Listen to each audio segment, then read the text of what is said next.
Recording in progress. Recording in progress. Okay, I would like to call the Addison Central School District meeting, board meeting to order. Today's date is September 11th, and the current time is 6:30 p.m. And just as a note, I realized driving today that it's 9/11, and just keep folks in your hearts. I knew somebody that went down in the plane, and I feel bad I forgot. So anyway, what I'd like to do is start with introductions, and why don't we start over with Matt, and we'll go around the table clockwise. Matt Correnti, Director of Finance and Operations. Chip Malcolm. Brian Bauer. Ellen Whelan-Weiss. Joanna Doria. Lindsay Heskart. Trisha Allen. Suzanne Buck. Tim Williams, interim superintendent. Herb Wilson. Jason Chance. Steve Warzak. Shane McKellen. Mary Heather. Eddie Fallis, Student Representative. And for the admin in the room, Emily Blestein, Communications Director. Nicole Carter, Assistant Superintendent, Equity and Student Services. Courtney Crown, Director of Teaching and Learning. and Heather Crowley, Executive Assistant to the Superintendent. great, thank you. At this time on our agenda, it's time for public comment on the agenda items only. There will be a later time if you have comments for items that are not on the agenda. If in fact you would like to speak, please limit your comments to 3 minutes. And if you'd like to speak, please raise your hand in the room or also on Zoom. Do we have anyone on Zoom? Excuse me, Barb, I just want to check. Yeah, can we check the attendees? Is that That's it for attendees Okay. and panelists. Perfect. Thank you. So there is one person, right? Yeah, I can't read that. It has to be somebody I know. Oh, okay. Some of us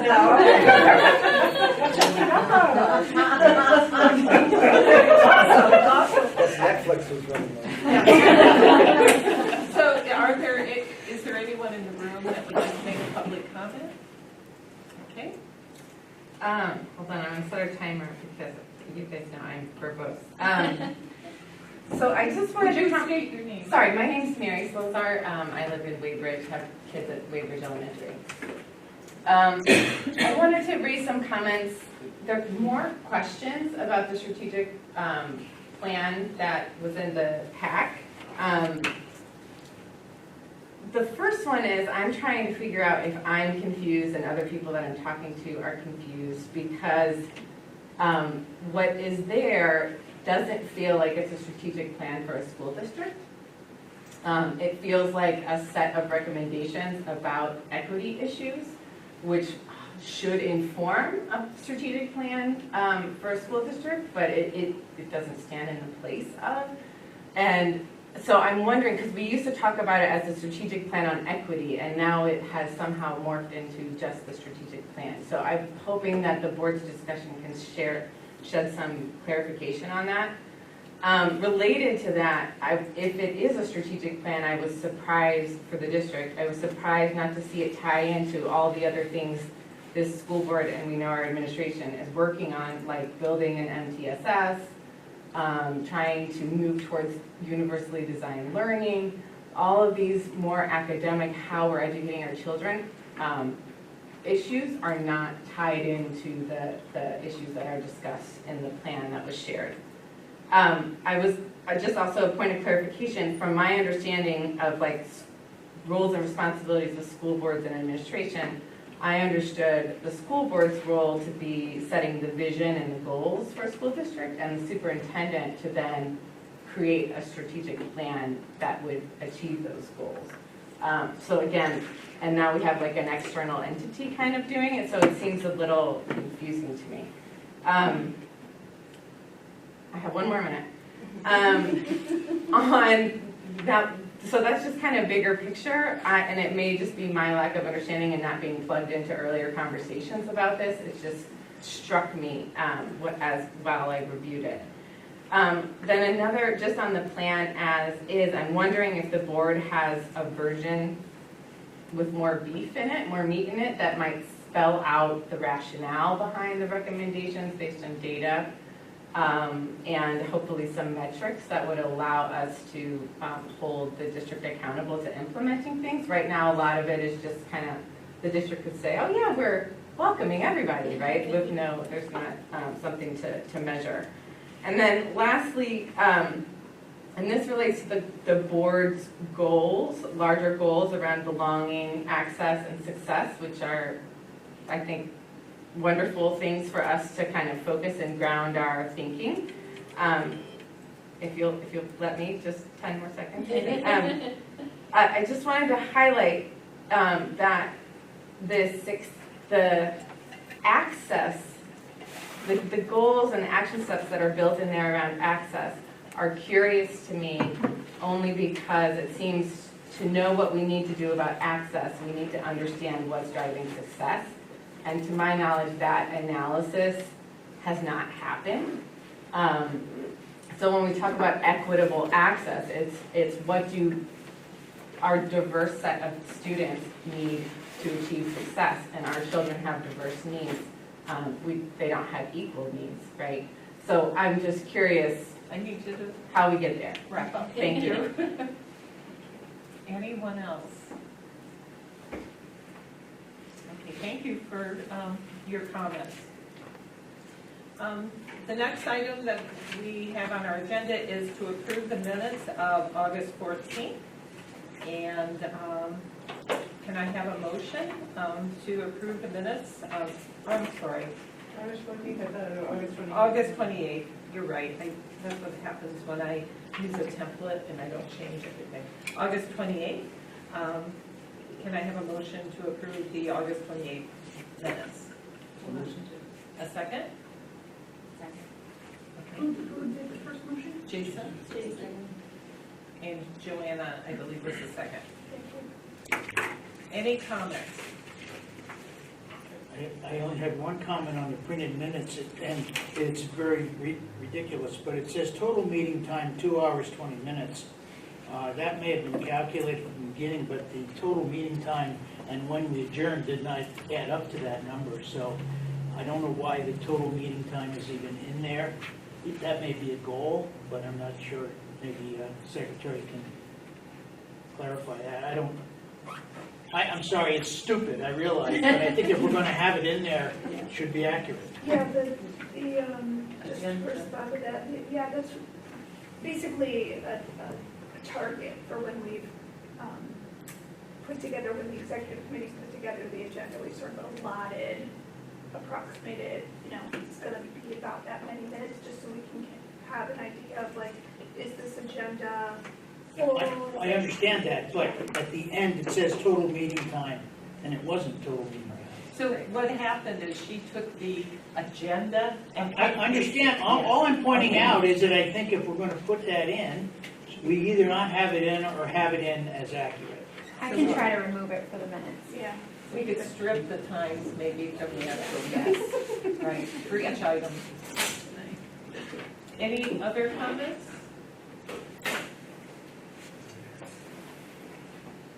Okay, all those in favor of approving the minutes as amended, I guess, because we're going to remove the time, respond by saying aye. Aye. Any opposed? Any abstentions? The minutes for August 28th are approved. Thank you. Next up is approval of the ACSD bills, and I'd like to turn it over to Chip Malcolm at this point to report on the bills. There were no bills presented to us since our last meeting. Okay, so that was easy.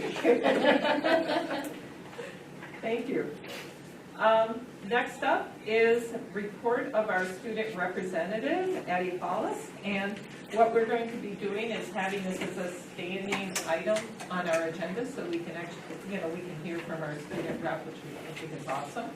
And if you have anything you'd like to share with us, feel free. Yeah, so most important thing to share with you guys is Principal Steele and I, along with a group of staff members, have started the process of finding the next student representative, so the junior class student reps. So that's underway. Hopefully it will be done soon. There isn't exactly a timetable on it, but the sooner the better.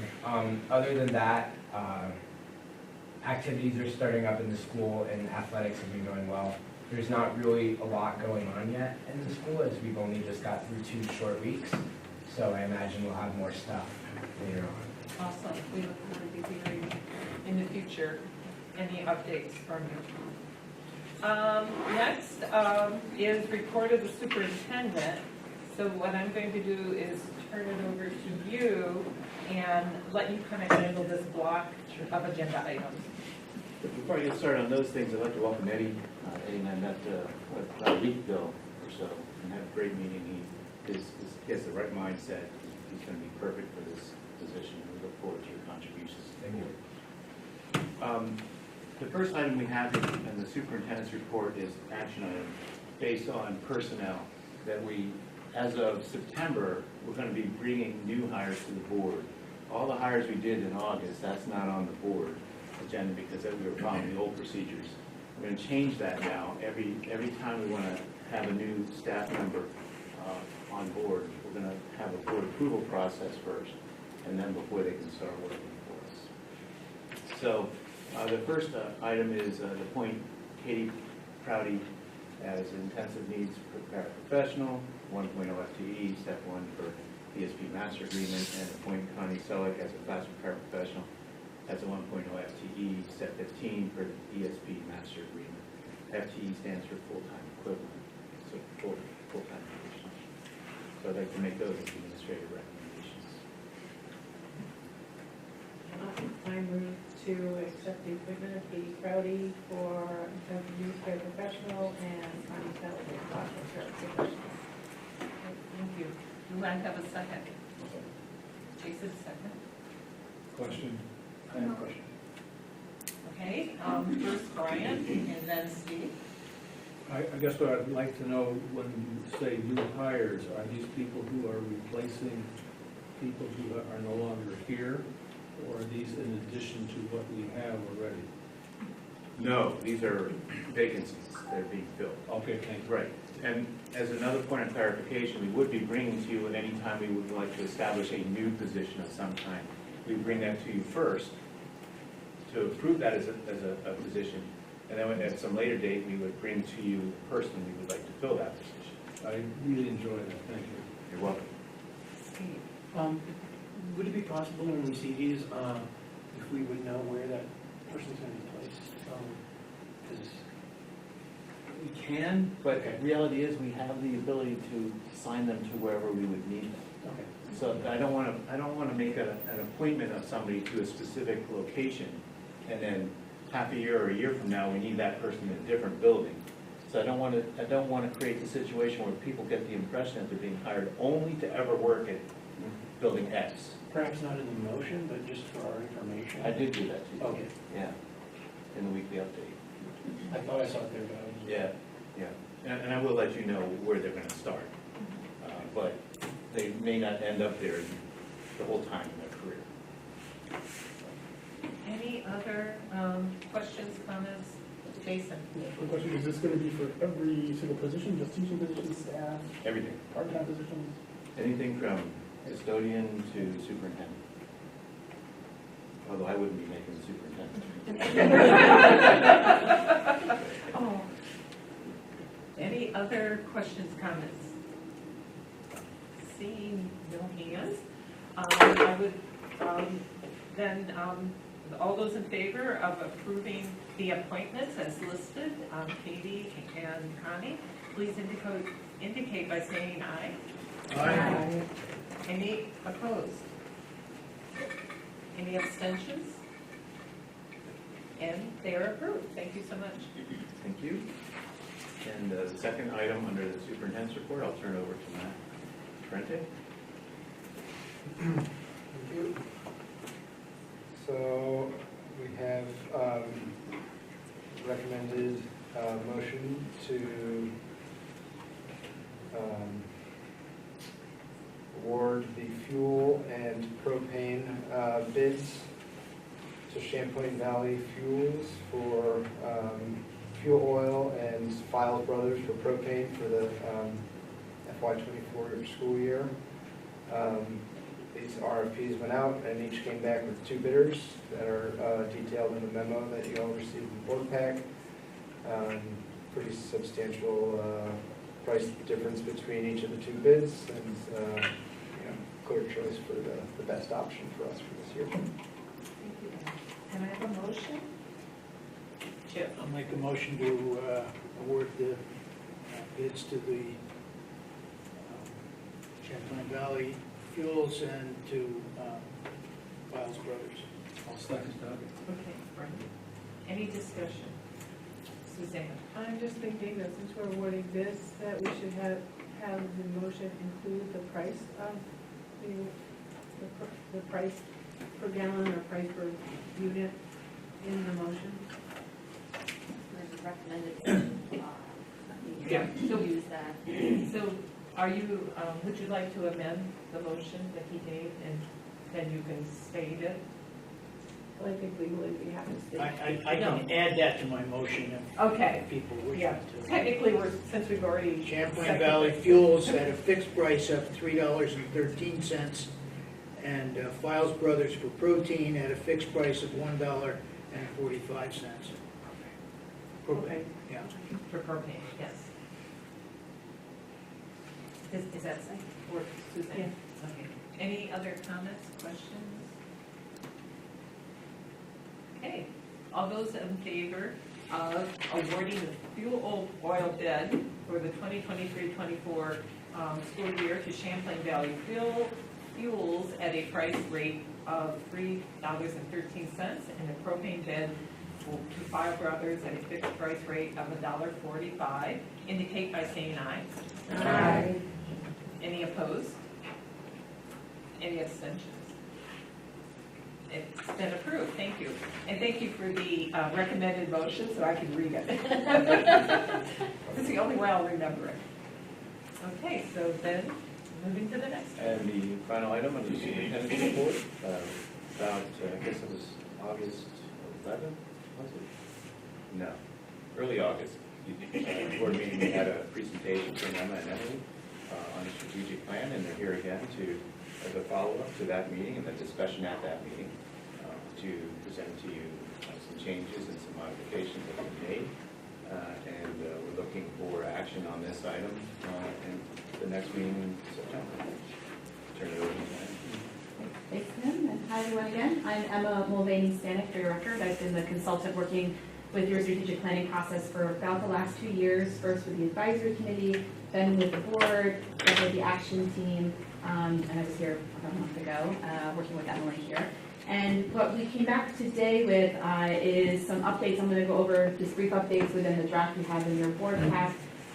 But also had planned for the 50 minutes we had or so some strategic questions that were raised out of your board discussion last time on August 14th. So I took those pieces of feedback, those raised, and sort of cultivated some ways to hopefully get some clarity with where the board wants to go with certain pieces. But before we do that, Matt, are you able to pull the slide? Are you the slide person today? Yeah, does the ACSD webinar email have the access to that document? That's a very good question. I can start while we do the two of you, so I don't want to. Okay. Can you access board? It's not, the slides aren't in for that, right? Yes, they are. Okay. Did Emma's get in there because they were sent on Friday? Yes, they did. Okay. Okay, I want to keep going, and something Yes. will appear at some point next to me. Okay, great. So just as a brief reminder, because I want to, I just sent them. All set? Okay. I just want to remind folks of where we've been in the process here. This strategic planning process was likely different than ones done in the past or strategic planning processes folks might have participated in other capacities, very purposely so, because in the beginning of this process with the then superintendent and the board 2 years ago, there was a real desire to include people who've been traditionally not at the table and heard, at least on a frequent basis, who are able to get to board meetings, This included student voice, this included parents and caregivers, it included folks who are from multilingual backgrounds who are in your school community, staff, etc. That was very purposeful in the design. And then that born the Community Advisory Committee initially to really help get some insight about what questions are we not asked our school community as a whole, what were the limitations of the Hanover group's work, looking just at sort of the raw data that you get, which always has limitations when you do quantitative data analysis, and then trying to go a little bit deeper and encourage folks to kind of provide some additional recommendations and insights from people's experiences being members of the school community here in Addison Central. And then we came back to the board about a year ago where the board took its role, and my second slide has a bit of these roles and responsibilities. It's in your slide deck. You've seen this probably multiple times. Whenever you can get to the slide too, that would be awesome. Thanks, Matt. It's small, but it's in your board pack as well, and you've seen this multiple times now. But just a reminder, the board's piece of this, of the strategic plan, has been to set the goals, which you voted on and developed and spent several hours between your retreat in 2022 and then a few follow-up board meetings, developing the 3 guiding goals that are within this draft today, as well as looking at your mission, vision statement. The then superintendent also wanted a theory of action kind of statements. You might recall all these different pieces we really developed as a team. And then at that point, handed that work to an action team, which were a further layer, if you will, of folks that were students, new crop of students, more students actually, 4 students total, staff, a principal was on that action team. The list of the names was in the presentation from August 14th. I won't belabor that. And I think what this has really offered you is a very different take on what can and should inform your strategic plan for the next several years. And that might be different, and different is okay, as we know, right? It might be unfamiliar, but we can get there. And I think the other piece I just want to note is that with this strategic plan, it's not meant to replace or ignore other initiatives. Your district, you have a large district. Other initiatives that are either related to your facilities plan or through other grants or whatever else that the district has undertaken. A strategic plan, though, at the end of the day, is only really strategic when it has a very narrow and thoughtful set of goals you're really trying to advance. Because I've worked with organizations before that try to put everything in the kitchen sink in there, and you can't really advance 16 goals, for example, effectively, no matter how long you give yourself, to really make a big impact. And that was the real focus of your action team, to really be measuring things with an equity lens and what steps would have the biggest impact to reach the goals that the board set out last October, I think is when you all voted on it. Okay, so with that, we go to next slide, just briefly. I'm going to briefly mention what was changed in the physical document, this draft you have between August 14th and today, and then I'm going to tell you what I thought we would do for the next bit of time together, and you can tell me how we're going to proceed, because I'm here at your pleasure. So just briefly, the new draft includes a few things. It included some additional background and context per the request of the board last time I was with you about how this was developed. Some of the stuff I sort of verbally summarized just quickly now. We caught the typos, we updated formal program names. There was a piece of feedback about adding more specific examples, and we didn't go there because that felt like drafting outside the action team's process, and that would have just been me and Emily, which didn't feel like that was our charge to do. So if there is a desire for that, I would recommend that could be given to the implementation team, which is again going to be your staff that takes whatever you approve and really then runs with it and starts moving things forward. So if that is important, you could add that as a directive to say, we approve whenever you get to that point, and we want to make sure that the implementation team is coming up with some more specific examples of what that means. And we'll talk about benchmarks in a minute too. And then finally, I want to remind folks, there is a webpage on your website that has all of the notes and the documentation of the action team's work and the advisory committee's work, who they met with, the data and information they reviewed, the exhaustive list of stakeholders the action team met with, and all of the feedback that they received along the way. So just as if you don't have more things to read as a board member. Okay, so let's go to the next slide. And this is where I thought we would spend our time tonight. So you have other things. Next slide, please, and thank you. Thank you. Okay. So there was largely feedback on 3 big areas when we were talking on August 14th. And there was a request to get some clarity around what equitable budgeting was and how that might interface with your facility plan, equitable funding in general, and then staffing and the choices around how the staffing would happen throughout the district. This is all largely under goal 2. Then also some questions around data and use of the data that exists now and getting some clarity there. And finally, the mention within the recommended draft around the school placement policy that the district currently has, and there was a recommendation to go a little bit more with that from your action team. So those were the 3 areas that I noted because that is largely board area in terms of roles and responsibilities, in terms of policy setting, budgeting, integration with your other master plan for facilities, and certainly policy development. And so the goal there in that first part of our conversation would be around clarity of intent. Is the wording saying what you want it to say? Is it too in the weeds? Should it be generalized? Is it missing something? Let's clarify, especially under goal 2. The second piece I was planning to discuss with you tonight was to provide, to really look at the benchmarks. We talked a lot about last time, how will you know you're making progress, and what will evaluation look like? When should we assess it? The board turns over in March, April.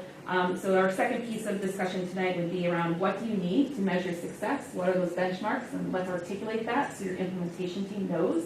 That isn't always put in a strategic plan, but that would be, my hope is like we start to identify that so then you can communicate that with your passing it off to the staff. And then finally, at least starting the conversation with you all before I exit stage left around the parts of this plan that is the board's work. So we talked a little bit about policy last time. So as things are implemented over the course of 5 years, there's going to be times when the board needs to step forward and take a piece of what's in this plan to advance the goal. And so it'd be good to know, okay, so what are those things generally so we know, and your executive committee can be planning and be in coordination with your staff. So that was my plan. I also received, just a couple hours ago, some additional feedback from a board member, which was in quite detail. Jamie, I appreciate that feedback. There's a lot in there, and it adds a whole lot more in terms of things to review. So I'm going to look to the board leadership to know how to proceed from here, just based on how you want to best use your time tonight. Right. So, I've heard some confusion, right, from others as well. And I think part of the problem is this is all new to us. There's only very few of us that have gone through a strategic planning process, and maybe we have experience from other venues of life, right, where we've done strategic plans and they kind of look different. So one, specifically, and I kind of always keep mentioning this myself, is not really, and it sounds like this is something that we need to do tonight, possibly, is those metrics and benchmarks so that we know that we're actually solving a problem, right?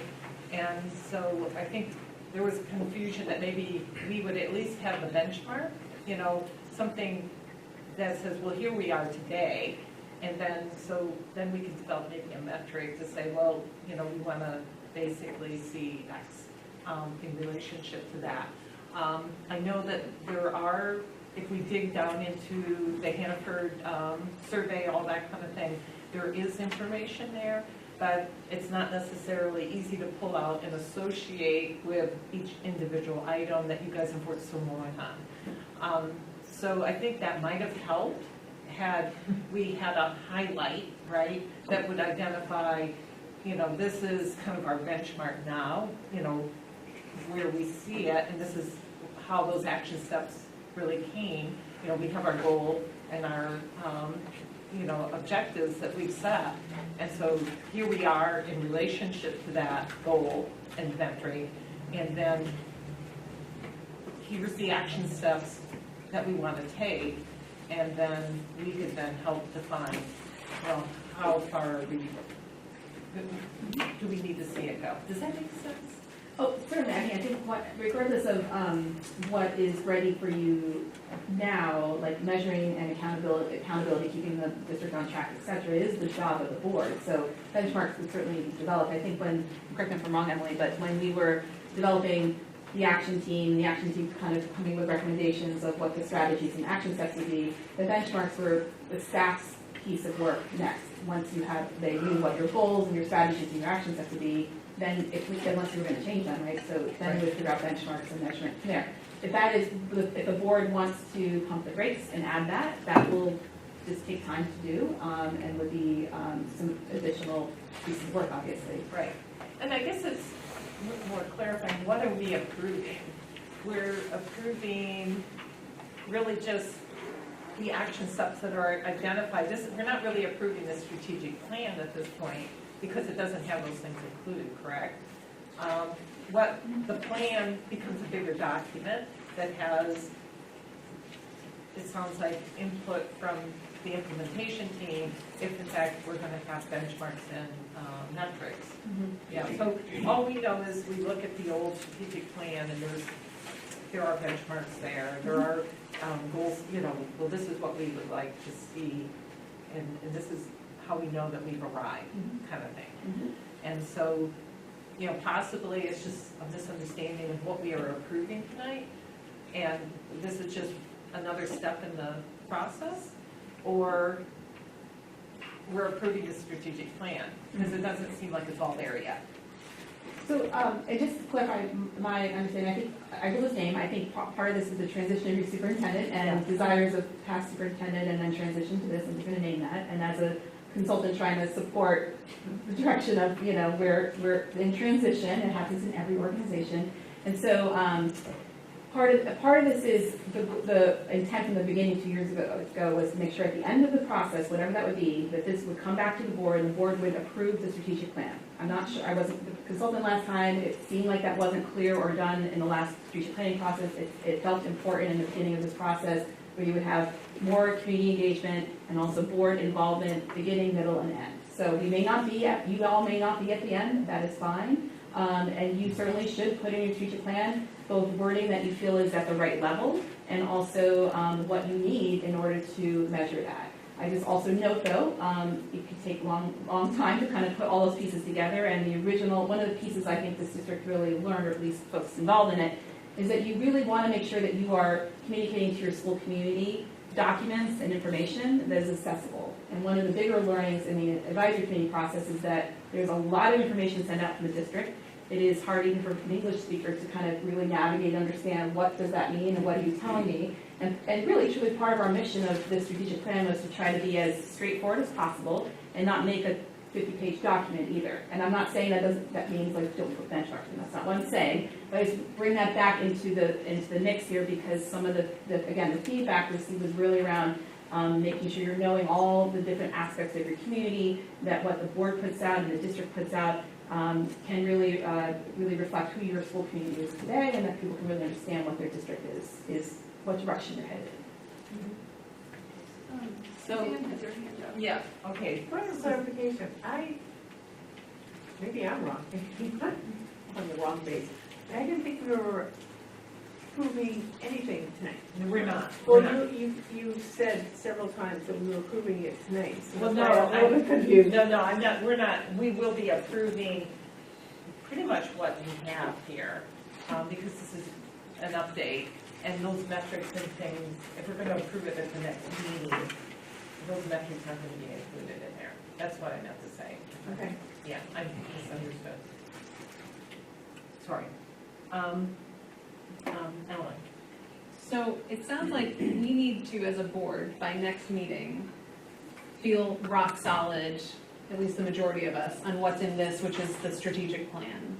And then procedurally, an action team, is that right, the right terminology? We'll start to work, the implementation team will work on identifying how to take these action steps, and it seems like there are going to be tons of sub-action steps to making them real. And that, I assume benchmarking progress and success would be part of that process. Is that correct? Because I will just say, I don't think there's any way in a board meeting we're going to get to benchmarks on all of this. And if that was the goal tonight, I have a lot of questions about even what's in this draft still. And I hate to bring that up at such a late hour, but I do have questions. So if we're talking benchmarks on something that we haven't even approved, I'm also kind of thrown around a little. But if that's correct, it's like, by next meeting, we all, or the majority of us, feel like this is our strategic plan, and then there's an implementation committee. I would strongly advocate for board members to be part of that. I feel like a disconnect has happened in this process, and I just think moving forward, there's a lot of work that has to happen outside of these board meetings. I don't know if it's a subcommittee, I don't know if it's just a few board members being part of the implementation committee, but I think we're going to continue to come into, a lot of work is going to go into preparing for these meetings from a staff and administrative level, and then a lot of us are going to, it's a big board, we're going to be in all kinds of places, and if there isn't some legwork that's done to get the board ready for these conversations, I think it's going to really slow us down and create a lot of confusion.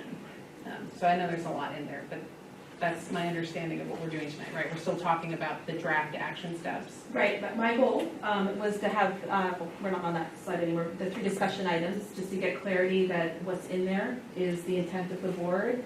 To then flag, I didn't hear any other feedback until, as I said, just a couple hours ago from any of the board members, which is fine. I'm not saying that in a critical way, but it was hard for me to prepare and anticipate other things before 2 hours ago, and I don't know what your concerns are as well. So I prepared based on what was raised in the last meeting, and I would suggest that we get that clarification tonight in preparation. If you felt like you're on track for approval 2 weeks from now, you're all in charge of your timeline, but tonight's goal was the discussion of those ideas, those question points. And actually one more slide back, just to be clear, we were going to start, what kind of guidance are you going to give to the staff around assessing those benchmarks, et cetera? Because yes, Ellen, that was what the plans and implementation team, once they knew this was the goals, these were the strategies, these are the benchmarks, this is the timeline. Based on what we can pull off for year 1 with all the other factors. It's not done, obviously isolation, there's other things that districts are doing too. So that, in theory, was the theory for today. Brian. From what I've been able to gather after reading all of this information is that this is really about trying to establish a learning environment. And it is not necessarily about improving academics.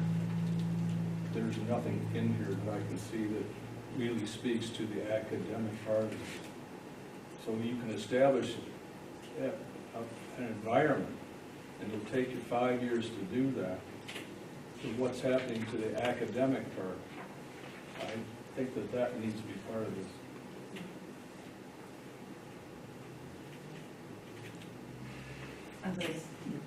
Okay, Steve, or was Steve? Steve was first. Okay, and then Mary Heather. I guess I'm a little confused too. To Mary's point, I thought this was a piece of the strategic plan because it does not address some of the major issues that we're facing. And if you look at the previous strategic plan, it was a much more comprehensive document. So, I did want to address that this is the equity piece of the strategic plan. And maybe maybe that should be more clearly communicated, because all the work that they did was necessary and great for this piece of the strategic plan. And we have a lot more work to do on facilities and academics and all those kind of things that a strategic plan should address. So rather than have all those discussions tonight, I think it's important for us to step back and say, here's this piece, and what do we think about this piece, and how do we move forward on this piece and make it, a good part of the strategic plan. I think using the nomenclature of calling it the strategic plan is a little confusing, and so maybe we can change. I know, that's kind of why. I think that's the confusion I'm having. Yeah, I'm having the same confusion you're having, Steve. Well, I don't know if it's confusion, but I mean, obviously it is creating confusion that this is all we're going to do, and that can't be. And so I think it's important that we, either re-message the title or have some sort of explanation on there that says this is the equity piece of the strategic plan. So, anyhow. Thank you, Steve. Mary Heather. Yeah, I had been kind of similar, I guess there is confusion. We've been talking about it, the strategic plan for equity, right? And so this whole process has been using an equity lens, and we haven't been going through the process of taking a critical look at, like, you know, how we're going to improve literacy, for example, in our district, or whatever. And I guess the confusion seems to be like, we almost need like a bridge from the last strategic plan's flavor to this equity-focused one. And maybe that's where we, you know, need a little bit of help. I think this board is really cognizant of the work that it needs to do on academics, on literacy, and we don't want to approve something that is, you know, kind of being conveyed as a full plan that doesn't include those elements. So I would agree with my colleagues on that. And then I guess the other thing I just want to point out, and maybe this is my own confusion, but I do want to just be clear about our role and the administration's role in when we do approve a strategic plan, and then there is in fact a handoff. So I do want to make sure that we're not blurring and wandering too much into administration's lanes, and requiring that board involvement continues after approval of a plan.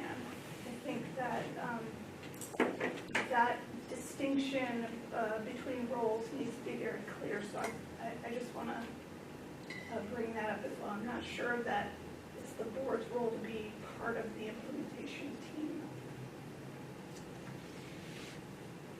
Others? Lindsay? I've been confused the entire time why we haven't been working on a strategic plan. And I was satisfied with the focus on the equity piece. And my understanding was that was going to be a guiding, maybe a document or something that guided the work for a strategic plan, which ours, the last one went through 2020, and the pandemic kind of changed a lot of timelines. So, but what I've heard people say about calling it a strategic plan, you know, the last one was 40 pages, this one's 13 pages, and there are things like a map with like the schools where they are, and I would like to see this guide an actual strategic plan that had those other things in it, but I never saw this as like the strategic plan. It didn't seem like that was, I don't know, it was like a shifting how we approach things in the future, you know, to guide our decision making and that sort of thing. But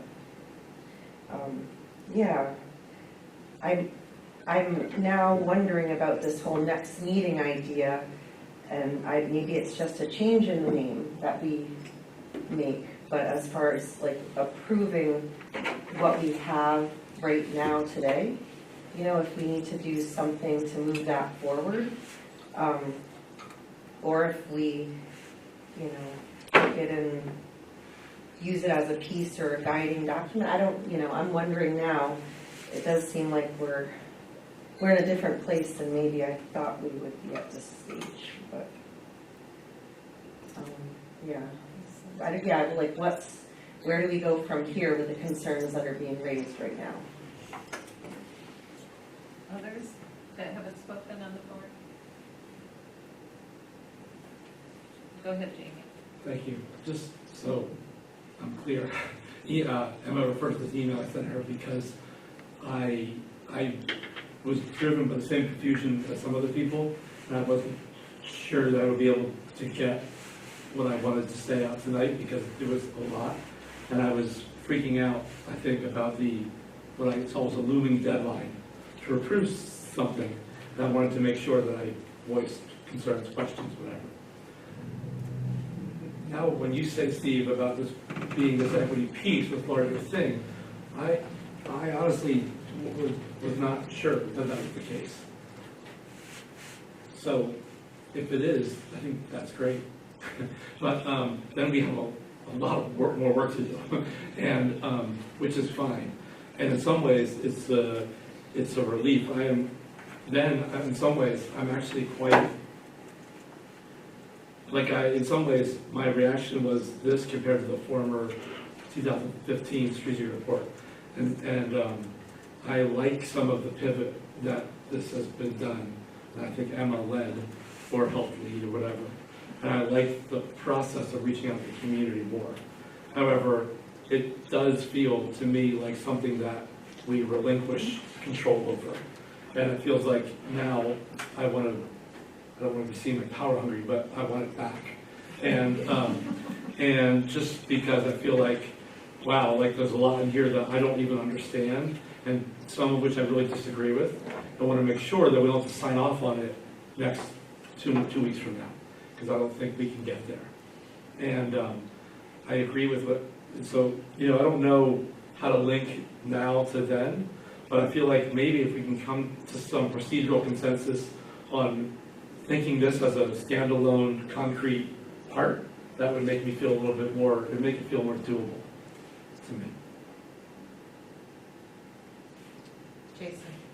So I have some of the same concerns, and mainly it's around the specificity of some of the things in this document that do not seem the business of the school board to initiate, to dictate that one full-time nurse should be in every building. That seems way beyond our purview as a school board, right? So I think we got to pull some of that stuff out to make this at the board level before I would feel comfortable approving anything. And I think also there's just some incredibly vague action steps that are, I would never know how to measure success or completeness of some of these steps. So I also don't feel comfortable putting back and making that a mandate for our administration to tackle.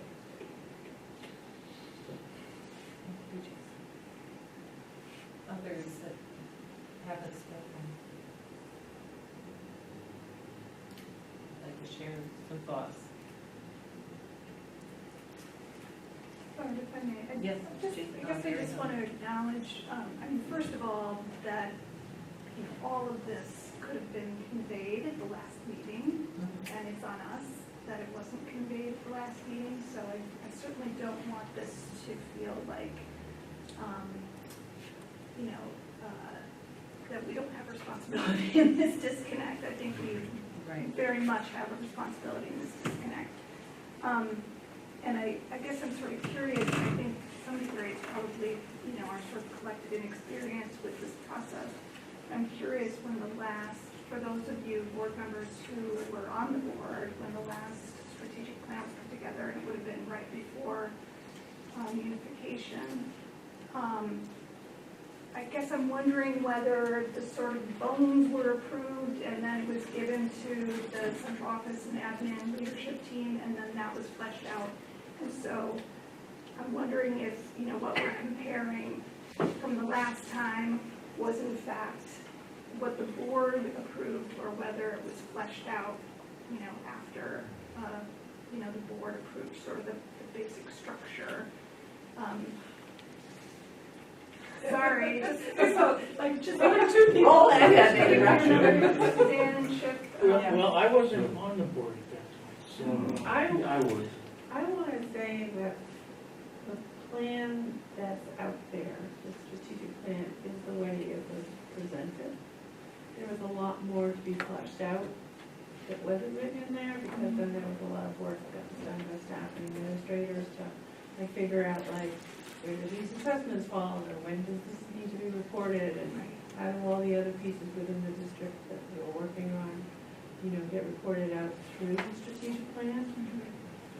But I'm pretty sure that when that rolled out, because that came out with a nice glossy cover thing, that's how we approved that entire document. So I guess I'm sort of wondering whether, and maybe Tim, you could speak to this just from your experience as well, in this process. It seems to me that a lot of the specifics need to be Still working. well, and often put together by professionals, by education professionals, which most of us aren't. And so I just am wondering, really how specific and how, much of a completed product are we expecting to see before we'll sign off on it, versus, again, getting kind of the structure and the bones together that we can then comfortably hand off to our professionals to. She addressed that question to Tim. I guess. And then I'll let you talk, Ellen. Yeah, in my experience, where I worked for a long time, the strategic planning process is very prescribed by the state and focused solely on student achievement. So the good thing, it was very prescribed by the state. Bad thing is that it was really prescribed by the state. I really did not like that process. When I saw what was going on here, I thought, finally, a strategic plan that has a little bit more ability to be human and be real and be practical. So I was excited about that. Along with that comes opportunity for very different viewpoints on thinking how it should be handled. And that's what we're struggling with right now. So with freedom comes complexity. And I think I'd rather have the freedom and complexity as opposed to something that's very prescribed. And I had the same question many of you did. But I shared this with the folks that, is this a strategic plan for equity, or is this a strategic plan with a focus on or with an equity lens? And I was told it's a strategic plan with an equity lens. So it's not some side component to a regular strategic plan. It is the strategic plan, or at least that was the intention. And that's how I view it now. Prior to that, I viewed it as what many of you said, that this is a side thing, focusing only on equity. No, this is not something we're doing just so we can bolster our attempts to provide better equity. We're supposed to be using the strategic plan to guide us with a focus on, is what we're doing equitable? Is what we're doing for everything equitable? And that's how this is to be viewed. Not as a strategic plan just for equity. It's a strategic plan. And that's how we need to approach it. So that's my interpretation. I think if that being true, then my concerns grow, because it doesn't contain anything about our facilities planning, and it doesn't contain anything about academics, and I agree with Jason. I think it's a real mix of some very high, like I have examples of like really concrete action steps, like train teachers and staff to help identify students that may need mental health support. And then things like starting in pre-K, develop appropriate understanding of mental health among students. That's huge, right? I mean, and the ways that you get there feel not endless, but they're, and appreciating an implementation team. But at that point, then we are talking about academics and curriculum and staffing and buildings and all kinds of things. And so I think if this is meant to guide the equity lens that we bring to our strategic planning, and these are the goals that we have to, or the values that we center, then that is one thing. And I would still ask that some of the really specific action steps be reconsidered, because they do feel like they're getting to a level of immediate implementation, because it is just like, all right, then we need a nurse in every school, or we need only enough schools that can support a nurse in every building. And the implications of that are tremendous. So I appreciate that we're coming in. I hate being that person who comes in at the end of the process and it's like, what is this? But I am that person today, because I'm very confused how to make this real, and feel like it's okay for the board to just step back and receive updates. That feels like, again, we're having all these conversations about other potential, not even potential, very, very much going to be affected by this plan. So if this is an equity lens and these are the values that we bring to strategic planning, that makes more sense to me. But if this is our strategic plan, and then we're going to go back to facilities, and then we're going to go back to finance and academics and all kinds of things, I have huge questions. Joanna. Yeah, I'm just remembering the last month meeting when we were talking about this report, and I think it was just an unfair expectation for you, Emma, to because we did bring up some of these concerns last month, but the action team had already wrapped up their work. So I completely appreciate how you can't go back and add things that weren't organically part of the dialogue in the process. So I think it was just an unfair expectation from last month to this month to see those changes that we had hoped to see. I mean, it's a month, and this was a much longer process. So that's you know, and one sentence really sticks out to me. Collect data, it's action step 1 for strategy 2. Collect data necessary to inform equity-based decisions in the district and align decision-making based on data. I mean, I guess I thought that's what the action team was supposed to do, and here it is in action for like the next iteration. So I think one thing is just, I can appreciate so much being thrown at you last month to add to this, but not seeing much of a change from last month to this month, like really nothing changed in this. The acronym is still, like what Steve brought up. So I think just reflecting on our expectations and being realistic too. Yes, Brian. Brian. Well, I'm going to bring this up and you can consider it any way you'd like to. A couple of concerns that I have come from outside readings and other pieces of information that are out there that are not being discussed, including equity and DEI and how these have affected other school systems, either in a poor manner or in a positive manner. The other thing that I see here is that there is a philosophy in this strategy that is going, if it's going to be taken on, it's going to move us in a very specific direction. And I don't know whether the community wants that philosophical approach. And that concerns me.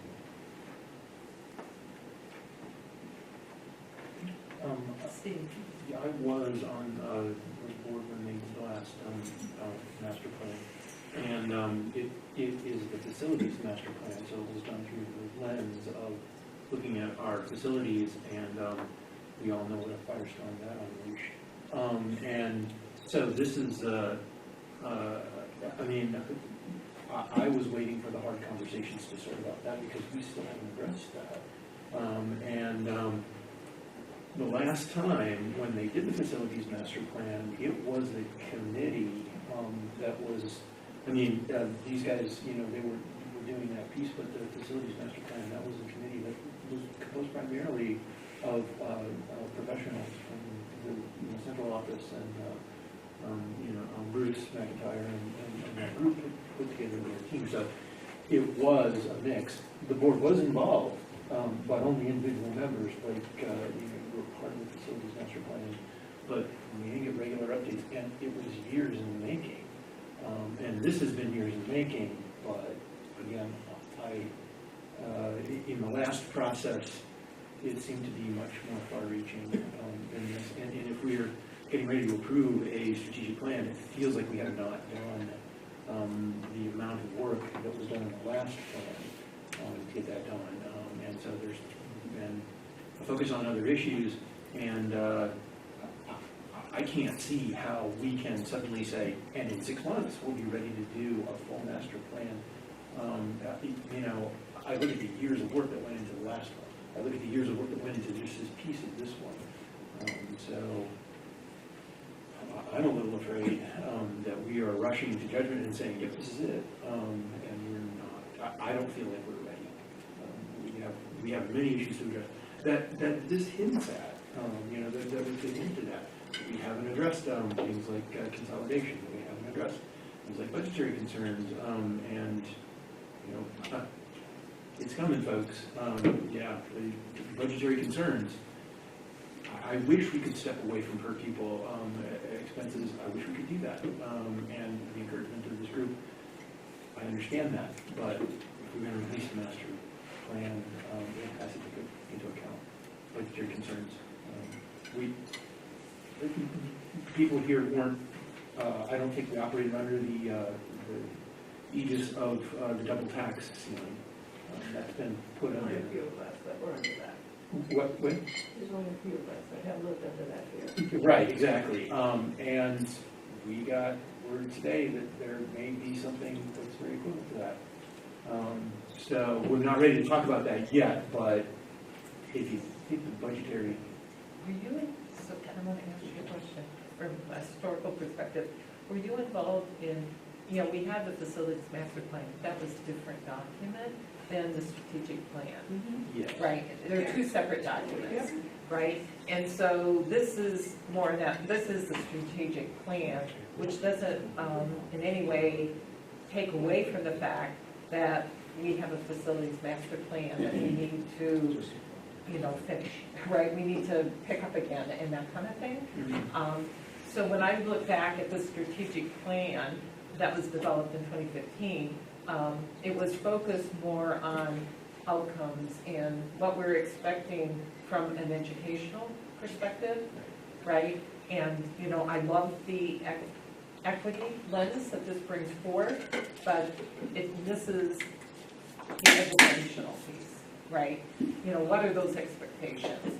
And so, and I think part of, in the beginning, it was always called the strategic plan for equity, which is what really, I think, got us down a path, as opposed to, right? I mean, am I the only one? That's as opposed to the strategic plan. It was always called the strategic plan for equity from the day one. But were you involved in 2015? I was not. Okay, I was not on that committee. Yeah, yeah, So. yeah. Jamie? I feel like, I don't know if I can, I feel like there's some general feeling that, that people feel like this as a strategic plan itself right now is not maybe adequate for what we expected or anticipated. As an equity thing, just for a moment, I'm asking, I guess I want to ask, maybe it's an Emma question, procedurally, how we would just talk about this. Like if the action teams were the ones who affected changes, and the action teams are no longer operating. If we have questions about editing this, procedurally, are we throwing that to the wind, or how would that happen? Well, my best recommendation at this point would be, a couple things. I just want to remind folks that you had probably upwards to 25, 30 folks who provided input into this document the last 2 years. I just want to say that.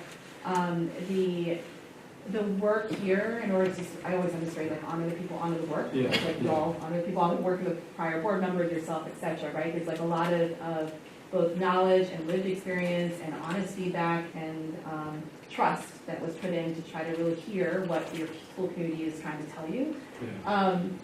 The action team in particular, well, the advisory committee gave you their recommendations, the board developed goals out of that. The action team honestly took the goals that you all gave them and did their best to say, this is the roadmap with a commitment to equity that will get you to those goals. Right. And there is the third goal is about academics, and if it doesn't hit the mark, then I would suggest that the board does some work in there to revise that. And I would just also offer, again, honor the work, honor the people, that this was your community's effort to give you a draft strategic plan with equity all the way through it, and that equity shouldn't be a side piece.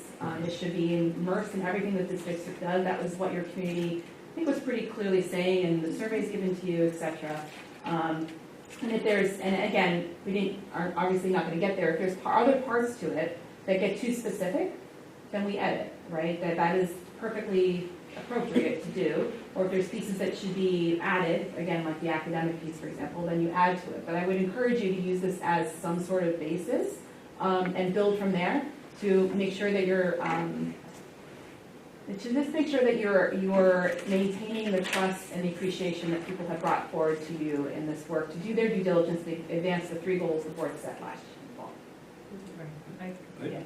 I totally agree. This is why I'm asking. Like, I don't want to come around and say, like, I don't like this, or I don't like this, which I feel sometimes is what was perceived as doing. And I just don't want to do that. So is there a way in which those people, that group is reactivated in any capacity, or is that like they're busy, their charge is done, whatever? So it's hard to react in the moment. Yeah. So it's been real fun, y'all. There's a lot of additional layers here to kind of unpack and think about, or like a really honestly a thought out response to that rather than just a off the cuff kind of response. Some of your students have graduated, some of the staff have moved on, you know, like there's lots of flux in just human beings, right? So I would imagine that some configuration of either staff, so either using a piece of the implementation team concept to get things a little bit more developed might be a piece of it. Maybe bringing in some advisors. I would encourage you not to lose that thread here, though, of involving people who don't traditionally have a seat at the table. I think that has been an important sort of guiding principle of this work.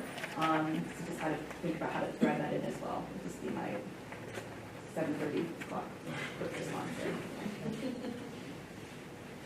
there. I wasn't at the meeting in August, and when I saw this on the agenda and read through things, I was honestly also a little bit unsettled by it all, because I wasn't sure exactly where this was coming to, and there are certain things in here which I didn't have, I just was uncomfortable with, so I was wrestling. I thought we were going to be voting on it tonight. I don't know why there wasn't an action next to it, but that was my mindset. And I was saying, boy, how can I vote against equity because of that understanding? So it's a little reassuring that we all have a little bit of different take on all of this relative to the strategic plan and the equity component. The part that I keep going back to is we spent a lot of time on facilities master plan, okay? And it wasn't just COVID that dumped that or delayed it or turned it off. It was the equity piece, okay? And the equity piece had to do with a lot, not just with school closures, but how do we provide equity to a school with 30 kids or 50 kids in the same way as we provide it to a school with 350 kids. And, you know, we've got to address that. This is an elephant out there that we're never going to get by. So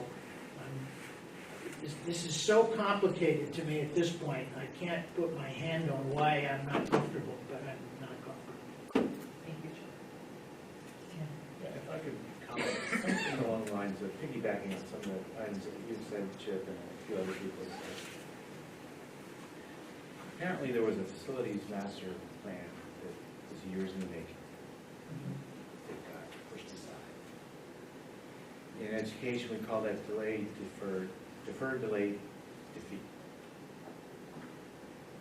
That's what happened, in my view. Is that going to happen to the strategic plan too? Is this board going to get a reputation for delay, defer, defeat? That's my question to the board. Do you want that reputation? I don't think anyone's arguing to put this aside. I think we're trying to understand how to engage with this. And a lot of us don't know how to do that right now. Providing a cautionary. I take that very seriously, which is just what I said. How could I vote against this if this was coming up for a vote, even though I had a lot of questions, just for that sort of sense of it.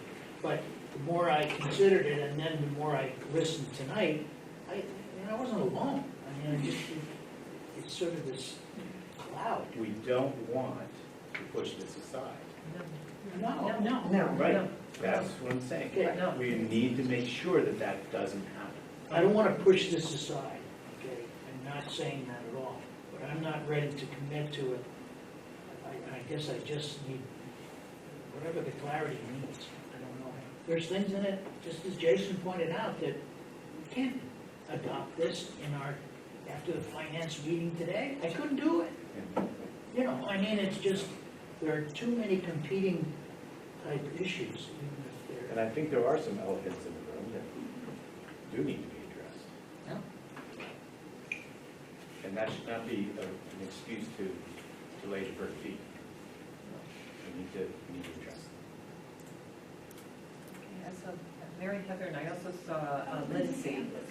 Okay, so Lindsay first. And I've lost track of like who's spoken twice. I spoke once. Yeah. Well, we're not voting. Okay. That's, okay. this is discussion, so it's different. I thought, so the facilities master plan, I thought that was just being put to rest for a moment while we did this equity piece. And tonight I'm realizing, like, I didn't even know the question to ask. I guess I had made assumptions that we would, like, take this equity and look at the facilities master plan with a different lens or something. I guess I didn't realize the assumptions that I was making, that this was just a part of the process, that then we would, I never realized that the, you know, the delayed deferred fee. it didn't occur to me that that could be happening. I just thought we were putting that on hold, and then we take this and look at that, and out would, you know, become this, you know, new way. At this point with the timeline, it felt to me like it would be like a 2025 to, you know, sort of strategic plan. Like we almost skipped a 5-year period because of the pandemic, but this is a very interesting conversation to have. Yeah, but I guess, yeah, I didn't realize until tonight the assumptions that I've been making about the process. And so I feel like I need to just take a big step back and figure out what the process actually is. You know, I don't know. And I didn't notice when the title changed from the strategic plan for equity to the strategic plan. Like I'd have to go back to figure out like when was the actual title changed? Because I think that's significant too. Yeah, and I agree we shouldn't discount what the stakeholders brought to the table. But I don't think we should, you know, with all the concerns being raised, like, you know, there's some work to be done to figure out how to reconcile that. So, both Barb and I were to some degree involved in the facilities management and served on the facilities committee together.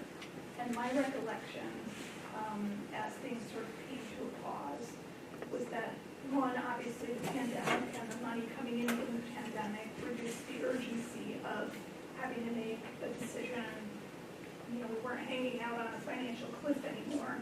So that relieved some pressure, but also that we were initiating the strategic planning process, and that we didn't want to make decisions about facilities without having gone through an equity audit and looked through an equity lens, lest you make decisions about your facilities that are not consistent with what the community's telling you they're experiencing.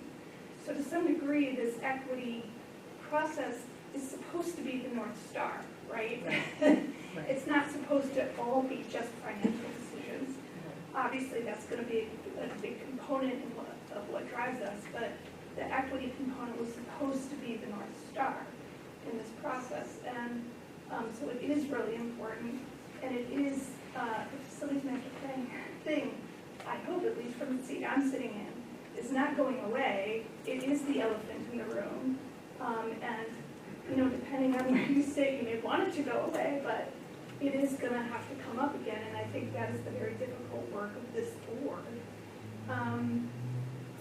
And so I think the strategic plan does have to integrate with the work that was done, still needs to be done on that. And also, I guess I'm just hearing tonight that nobody feels particularly comfortable approving a strategic plan that doesn't have more academic oomph to it, knowing what we know about how our district is performing, especially with respect to literacy and all those things. So I think moving forward, you know, maybe we need to think about adding some of our academic, you know, our education leaders to the process to help beef that part up so that we as a board feel comfortable approving a plan that, you know, feels like, okay, we're setting academic goals as well and, you know, have ways to move toward that. Not that the board can be prescriptive, but that we have something that we feel good about. But the two, I mean, the facilities master plan and the equity, they go hand in hand. And I think we have to be very careful about not wanting to approve something that may have an impact on facilities, because everything is going to have an impact on facilities. Our budget's going to have an impact on facilities and staffing and all those things. So we just have to be realistic about the job in front of us.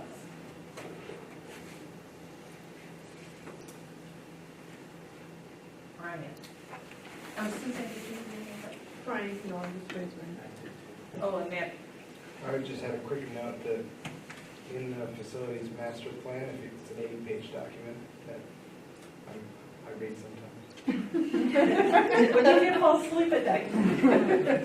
There are several directives to the strategic plan to be a stepping stone in the facilities master plan process and to come back to facilities once right. Equity has been done. And so one of the sentences here is the final stage of the process requires standard against which both current and hypothetical future school configurations can be critically compared through the three lenses identified above: equity, student success, efficiency, and affordability. And I think everybody just mentioned that, equity 1, student achievement 2, budget, and money 3. And they're all there in the document, so I think it's a good read.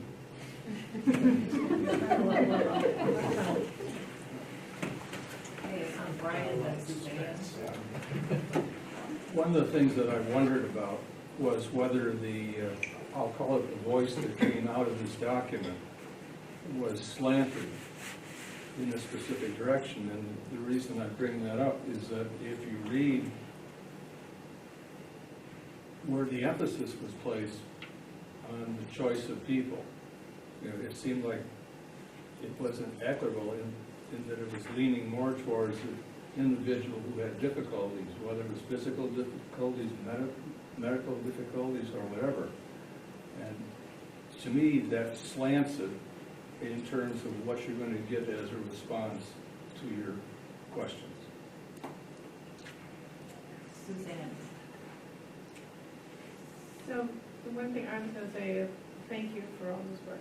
Yes. And thank you to the community. I mean, Yes. I love the fact that the community is involved. I always thought that this was strategic plan for equity and that there was, because there were other conversations, that this was like a three-circle thing where everything intersects in the center.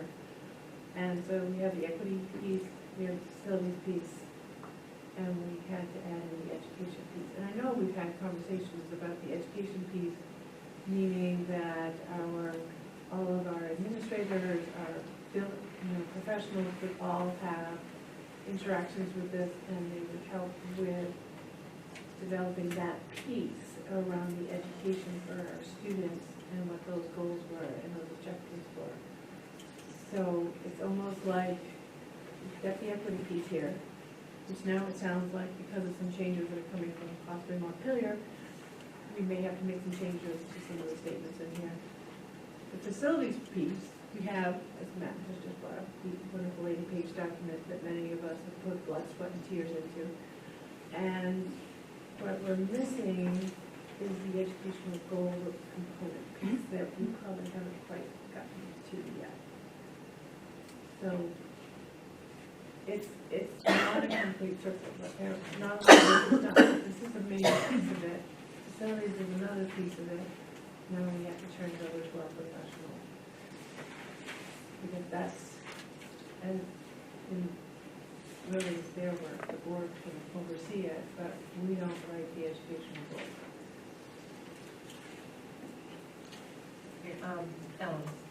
Ellen. Just quickly in response to what you were saying, Brian, I think the voice in this is actually really important. I think the voice that comes through, and it's really important that the people who are invited to be part of this process and to guide this process are people in our community whose voices are typically unheard, uninvited, and unrepresented. So in no way do I see this as a slanted document. I think that that's the value of this document, and that's why it should be something that's never shelved and never treated like it doesn't have the role of the North Star in guiding a lot of other conversations.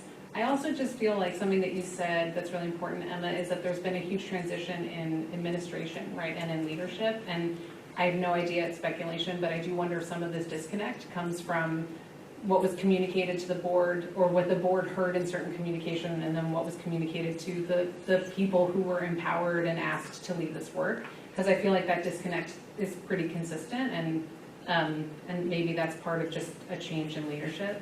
And I also would just, again, strongly advocate that however we move this forward, speaking of what you said, Steve, about that there were board members who were part of the facilities plan. It doesn't mean the board, I mean, I don't know if they were chairing it. I don't know that the board needs to in any way guide this process.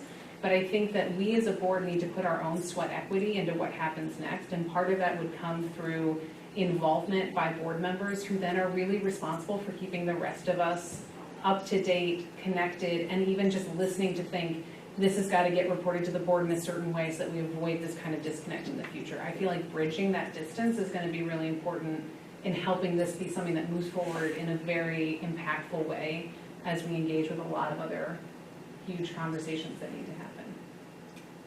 Tim? The upside to this conversation is that, goes to what you just said, because you're right.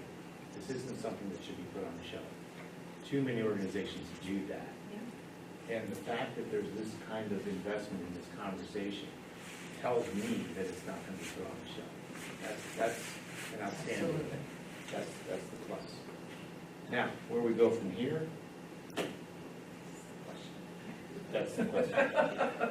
So what I'm sensing though is that we're not ready to take action on this in 2 weeks, right? So we'll have to huddle and figure out an appropriate timeline to address the things that the board has raised. Would it make sense to form and have a committee to meet and like look at this and identify, here are some components that we'd like to see included, to give direction, not to write it, but to, well, we want literacy included, and, how we anticipate improvement in that area. Like a board liaison committee? Yeah, just to, subcommittee to really try to plug some of the holes that are missing, not the details, Right. but the area of focus that needs to be, that we'd like to see included. But I think the equity piece is absolutely the North Star. It needs to be something that really drives everything, right? All the other pieces really needs that equity lens, and it's very, very important. But I also would love to see something on, well, here's where we are from a literacy, and this is what we're going to do over time, or what our goal is over time to improve it. And then have an implementation plan wrapped around that, right? Yes, Steve?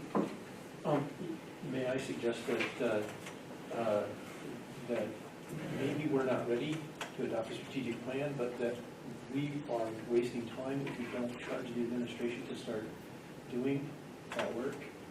Maybe, ad hoc committee, yes, maybe for oversight and liaison about business, but I think the administration needs to take this, and we need to say to them, if we do anything about this, here's the lens we want you to build with, and now go write the strategic plan that talks about all the things that the professionals need to do, because, I mean, as great work as they did, I don't know that they have a literacy expert in there.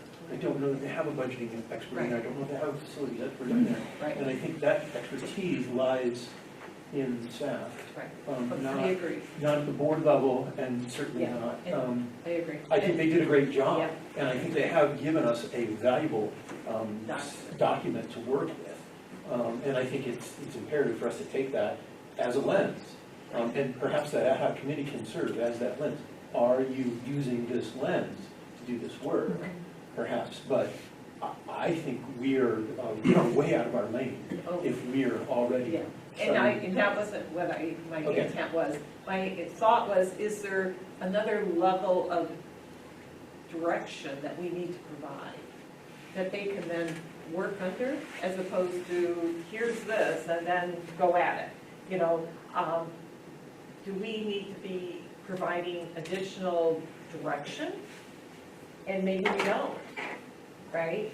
On what other things that need to be included. Not the details, not Yeah, the yeah. details whatsoever. I'm just wondering if we need additional direction. Maybe that's a question that we should ask the Yeah. administration. Exactly. And not tonight, don't put them on the spot Yeah, tonight and say, exactly. but, have them a chance Sure. to go back and talk Think amongst about it. themselves and say, could this be a guiding document for us? And they can come back to the board and say, we need more in this area, or if we're gonna go, turn us loose. Okay. No, that's- And that would be my perspective on it. Sure, that's fair. Jamie? Let me say that I feel like the strength of this document, or the part that I like the most about it, is the first goal stuff on belonging.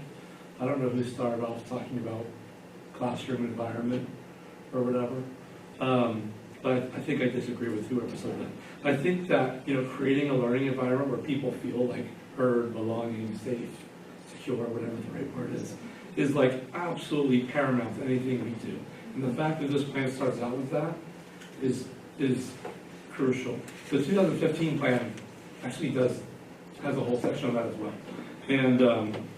And so I think, and some of the other goals, what are they?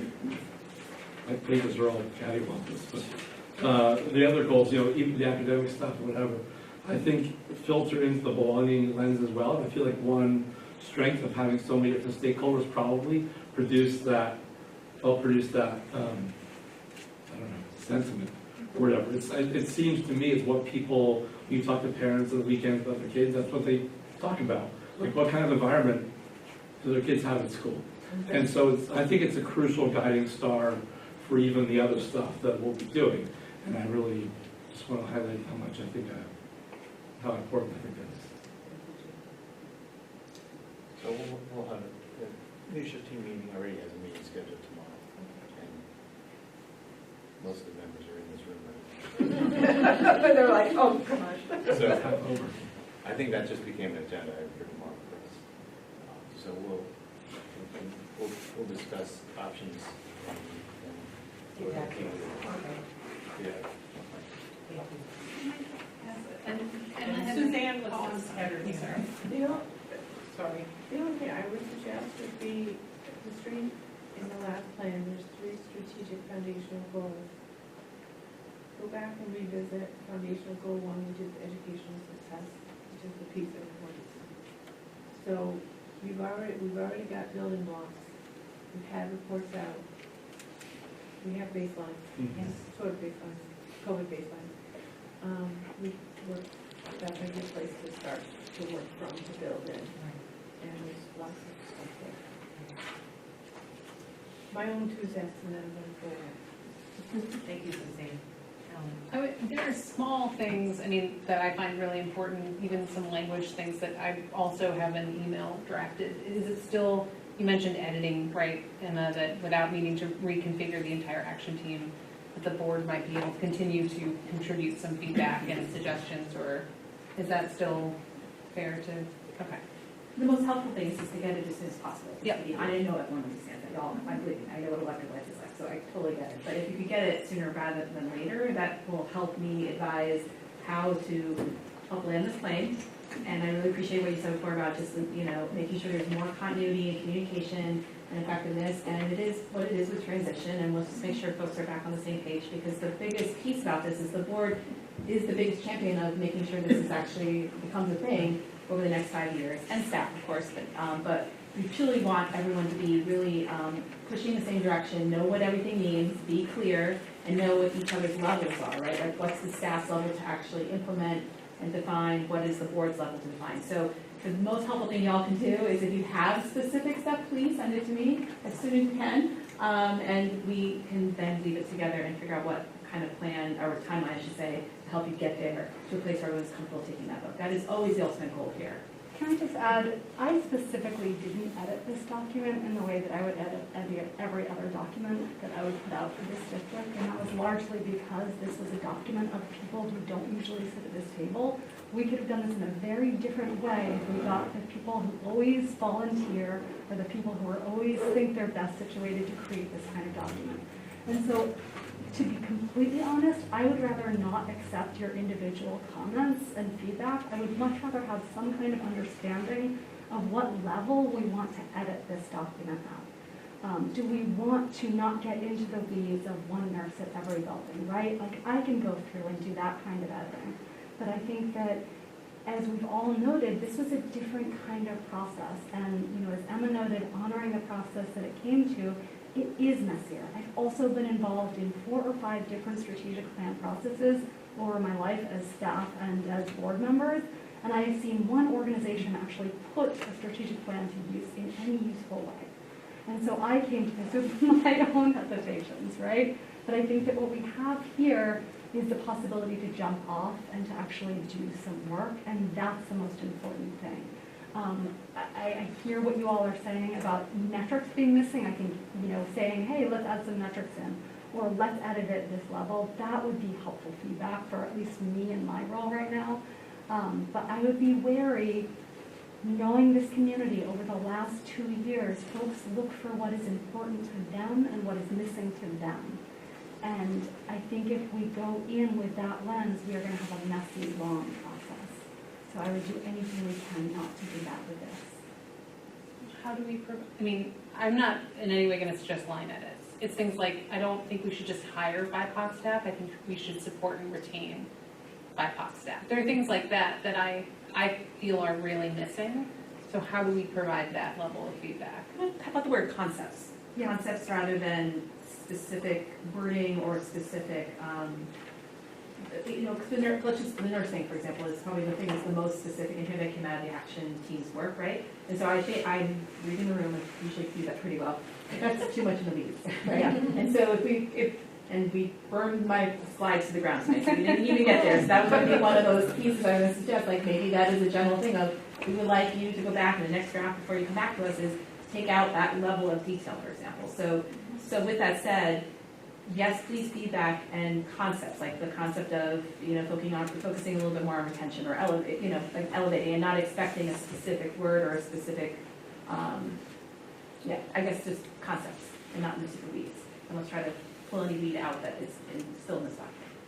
Is that in line with what I don't know? I think so, yeah. I think Ellen's suggestion is a good one, right? Yeah. But, yeah. I mean, I think it's So very try hard. to help you get It's yeah, it's very constructive hard. place there, yeah. So, this sounds good, right? And thank you so much, guys. You know, you know, the good news is what's in here is, I believe is good stuff. It's just, it's missing more, right? And I think that's the sentiment that I heard from pretty much unanimous from everyone. And so I think we can take this and, you know, really turn it into that next level, and then we'll have the equity piece front and foremost. So for this particular document, I'm thinking it's really focused on what's written there, not what's missing, because that will let the administration team caucus around. And it's more that granularity. Is this too much in the weeds, or what about this kind of thing, right? You know, we didn't maybe spell out special needs in other ways more than we should have, or something like that, right? It's more that concept. And so does that work for everyone? Jamie? Okay. And this isn't the end. This isn't the end. This is just to really capture and get the equity, this piece, so that the board feels good about this piece. Right, okay. So here's my confusion now. Emma thought, Oh, no. sorry. Emma thought that we were developing a strategic plan, like for the district. We were all confused about it. Now it seems like the proposal is to take this, make this be a piece of it, then hand some over to the administration to finish it off, or to do the rest, which actually is quite a lot, which tends to seemingly undermine the process of handing so much of it over to the people who put so much time into it. And I'm not opposed to that, if that's what people think is the right idea. But it does seem like we asked Emma and her team to like make this a different kind of process. And some of us, including myself, are like, have questions, uncomfortable with some parts of it, which is part of just being a person. And, but I don't want to just say, okay, well, thank you, now let's give it to the experts and let them figure it out. And so I'm trying to figure out, like, are we doing that? Are we not? Is that normal? Is that what you expected would happen? And so, you know what I'm saying? Like, does that feel weird to anyone else, or what? But on the same, so I think we need to capture what's here, and it sounds like there's a layer on top of it that's needed. Not to say this isn't good work, and it's not the foundation.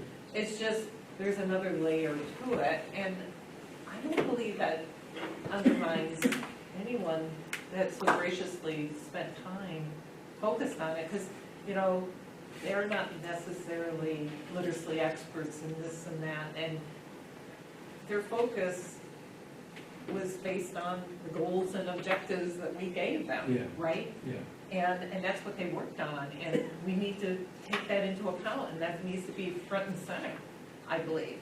But it needs that tie back to the academics, I think.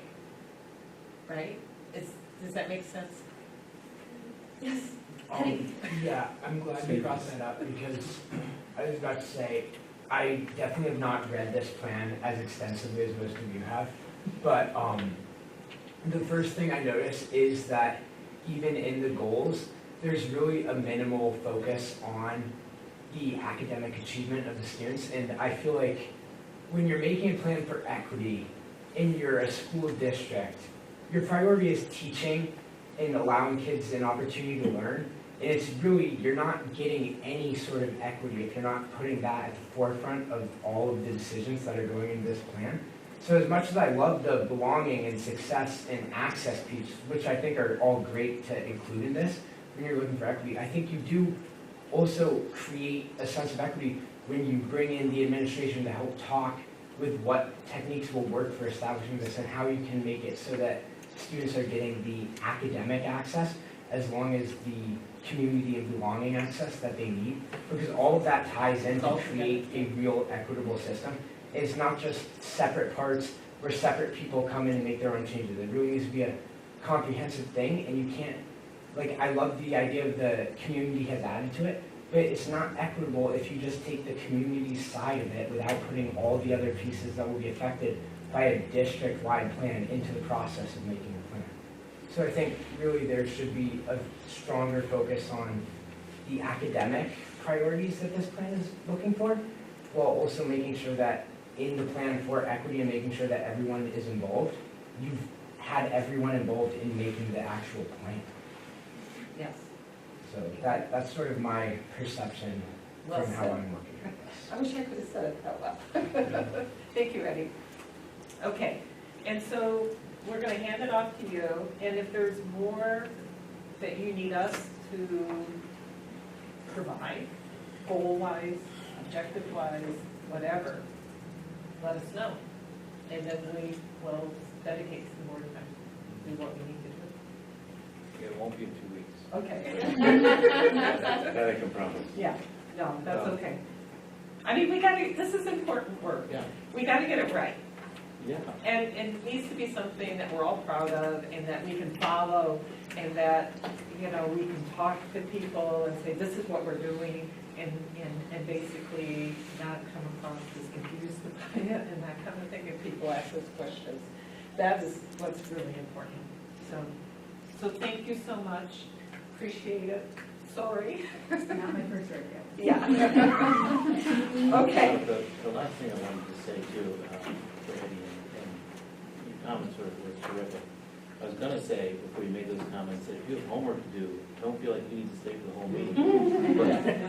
But by the same token, love to have you stay and wait on. I've got more time that I can put towards this. Don't have too much homework tonight. But I don't ever want you to feel like you have to choose between homework and here. No, Homework should be. don't worry. I will be able to make that call. Okay.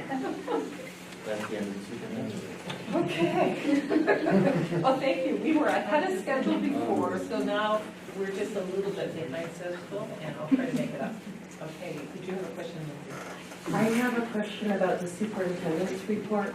I am wondering if there's anything that could be said about the op-ed piece that I guess I thought maybe we would get a segue into the strategic plan. There was an article written by a former staff member. Is that something that we could speak to or perhaps put on the next agenda? Well, we communicated with the stakeholders, Correct. and I don't know what more we can say other than what we've already said to our stakeholders. Okay. And there was John Flowers, was a follow-up Yeah. article that talked to what went out to the Mhm. community. Okay. Did you have a specific question?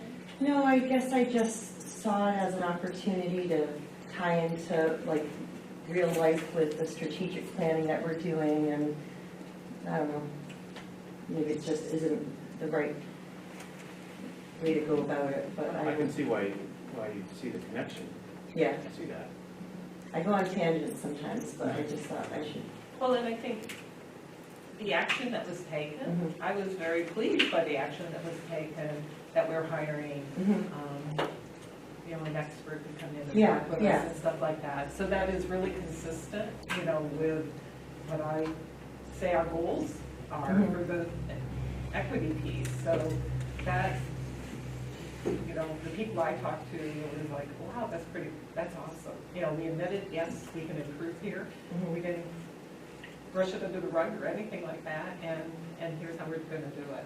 So I think, to me, I thought that spoke volumes. Okay. Yeah, it's just like there's all these different ways to communicate, and like the paper's one, and emails too. People on the email list is another, but I didn't know if there was a place.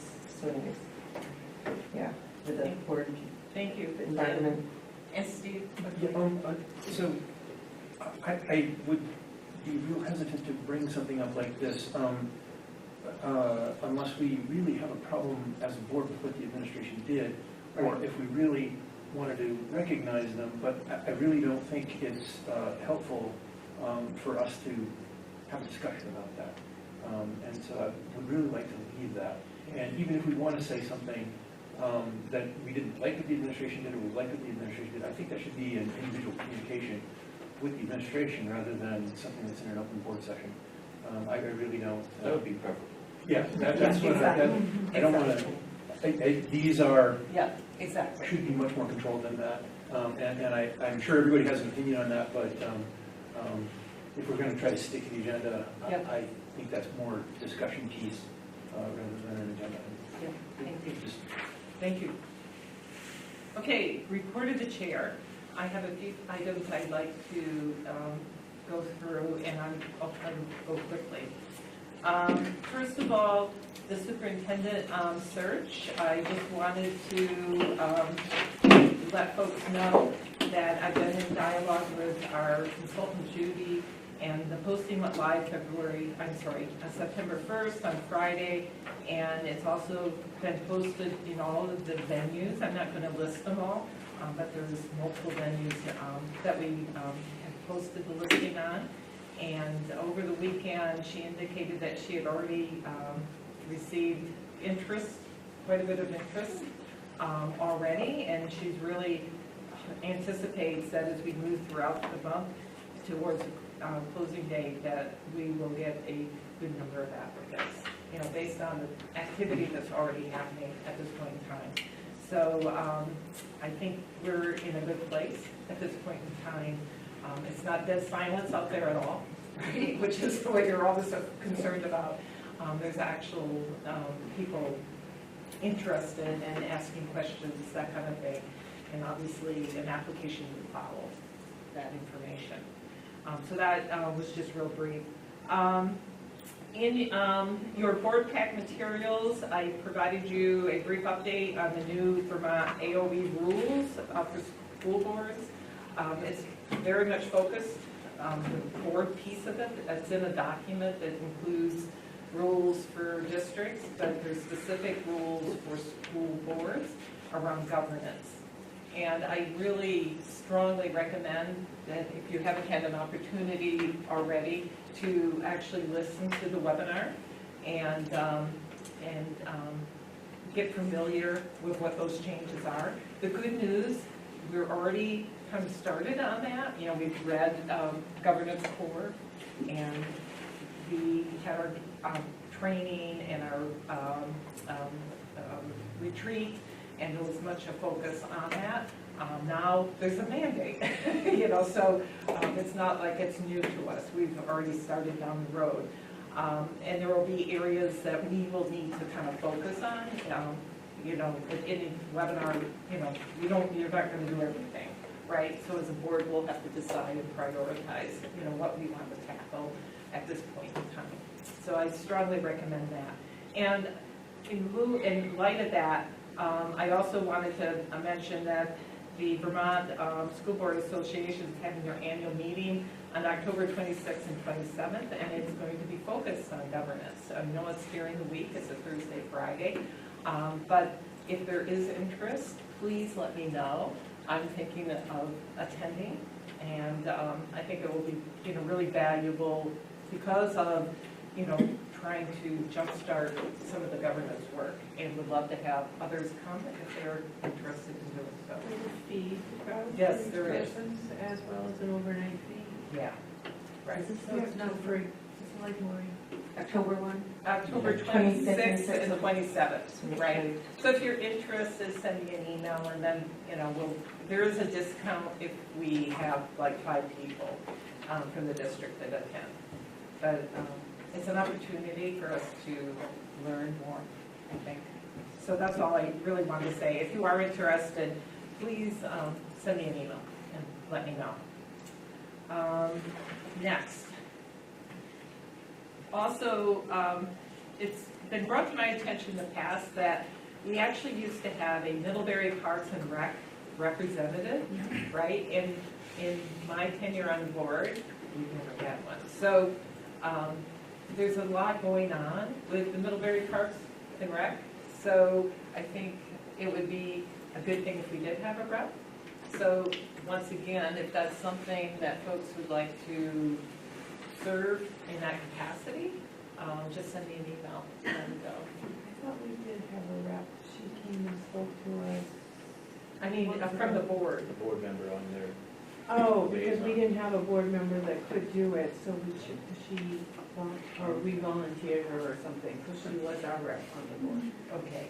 Yeah, at this point, there's nothing in place, to my knowledge, as far as the parking recs, unless I missed something. That person is, are they still doing that? I don't even know who it As far is. as I know. Mary Ann, do you know who it was? Karen Dugway. Yes, I She's hear. no longer part of the board. I don't think so. I'm the library rec for the Parks and Rec board. Okay. Why did you double I Yeah. report on the activities of Parks and Rec, Good job, but be my efficient. primary, I need to represent the interests of the library above Yes. and others, since that is my initial charge. However, if you're looking for someone who can report out on what is going on in Parks and Rec, I'm happy to take that on. So, I mean, what would we want? I mean, let's first see if anyone would like to volunteer for it and send me an email. And if no one volunteers, then we can take you up maybe on that. The board, how many times they meet? It's like a quarterly meeting, Yeah, so it's not a big not a big, time investment. no. Okay. So once again, please send me an email if you would be willing to serve on that, in that position. And the other thing I would like to also report on is make an announcement. I had the last board meeting asked for volunteers to serve on the Addison Central CPAC committee, right, or board, not committee. And I got several folks that did express interest in serving on that position, and I selected Suzanne Buck and Joanna Doria to serve in that capacity for us. So thank you guys, and thank all of you that did offer as well. I really appreciate it.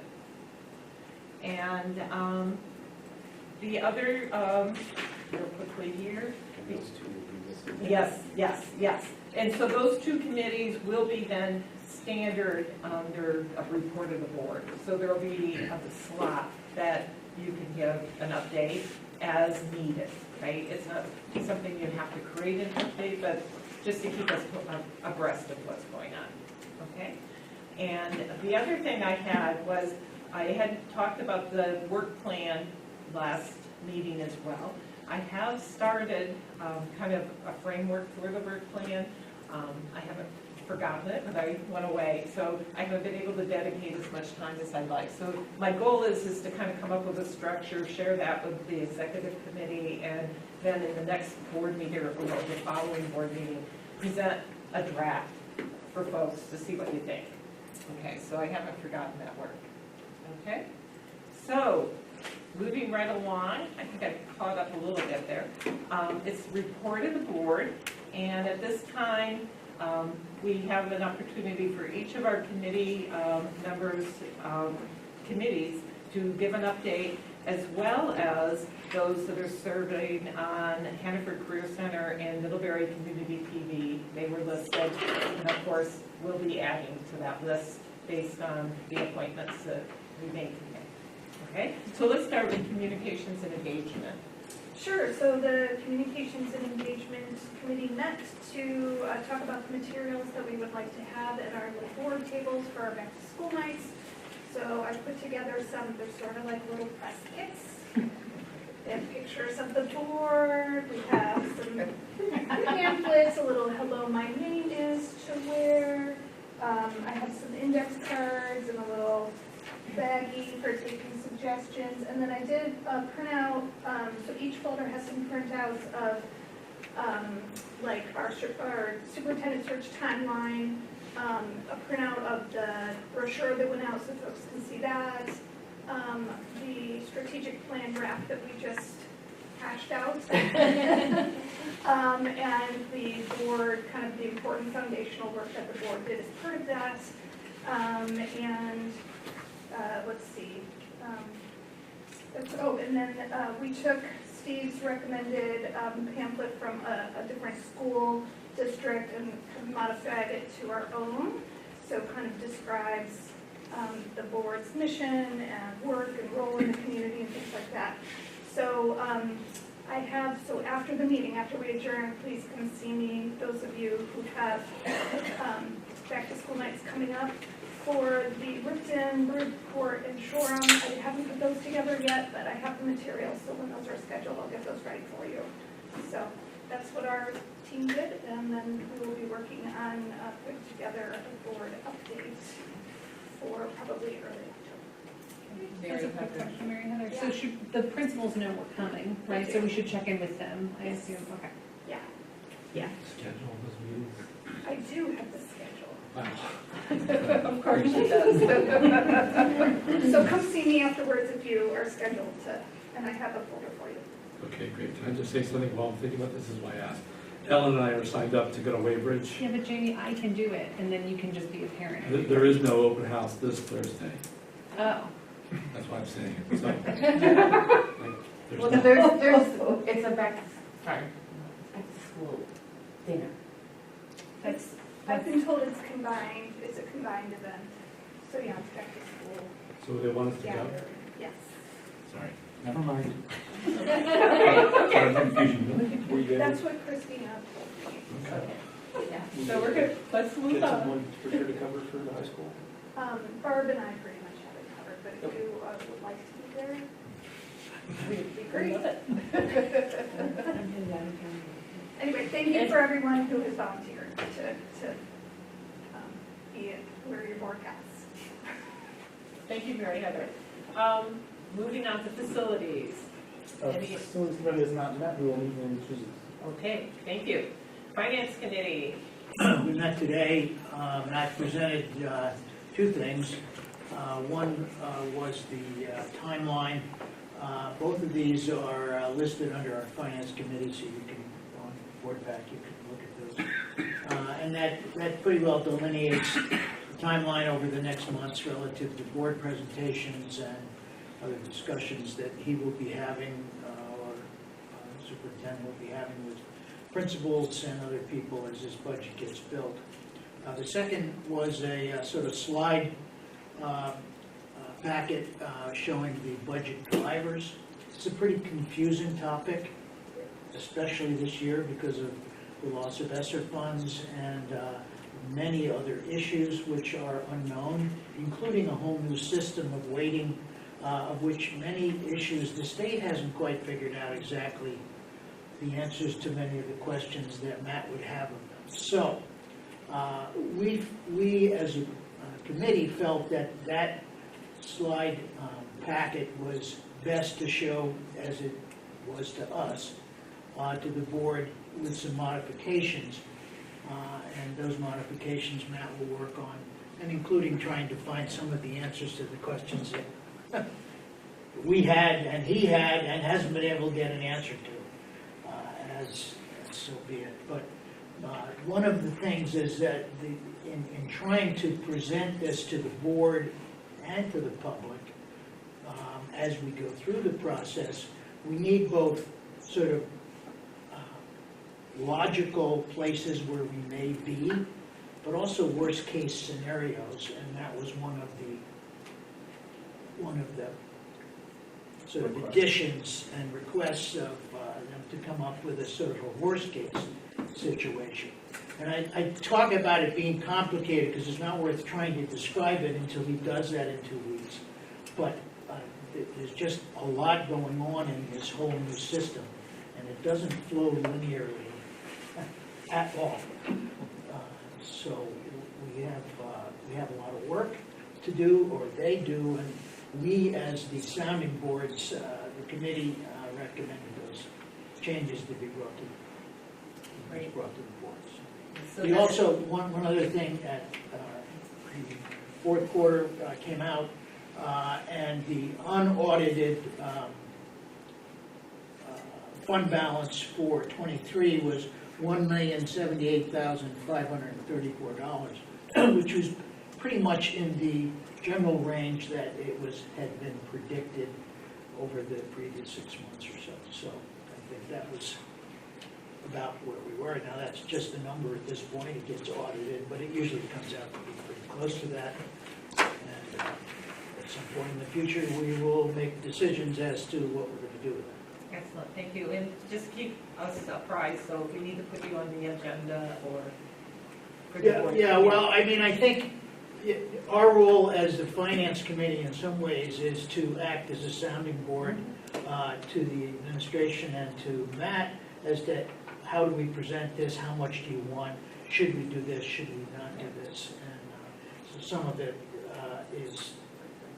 it comes all to the board eventually. It's a little different than hashing over policy at some point and then coming to the final edition that we would vote on.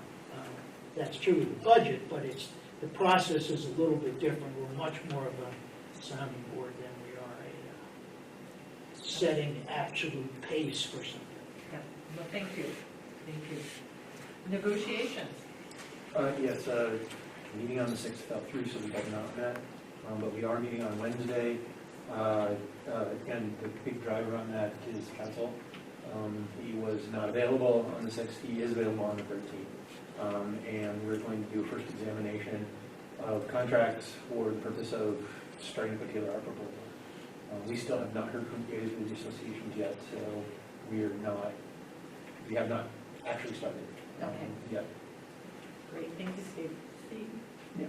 Can you make sure that there's a Zoom link to be driving to Springfield, Mass, and that's where I'll be. Didn't Heather? I haven't seen it. It's coming. Oh, okay, okay. Great, policy, the same. We have not met, we'll meet Hannaford Career Center, we have Tricia and Steve here.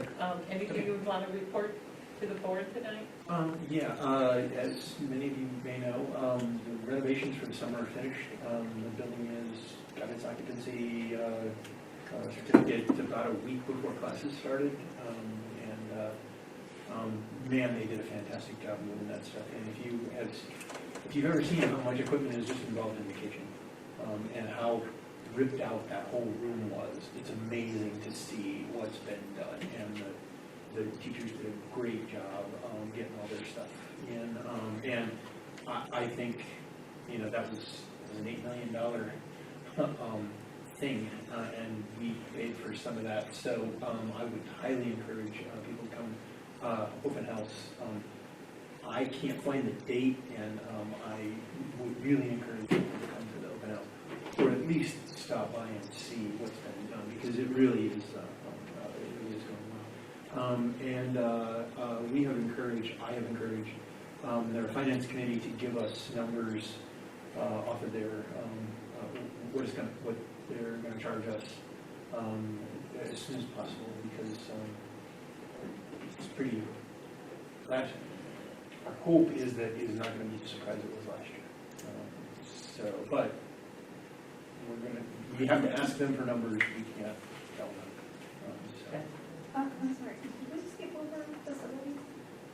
No, just- Facilities didn't meet. No, They haven't met. Okay. no, over that. You're reading on the paper. Great, thank you.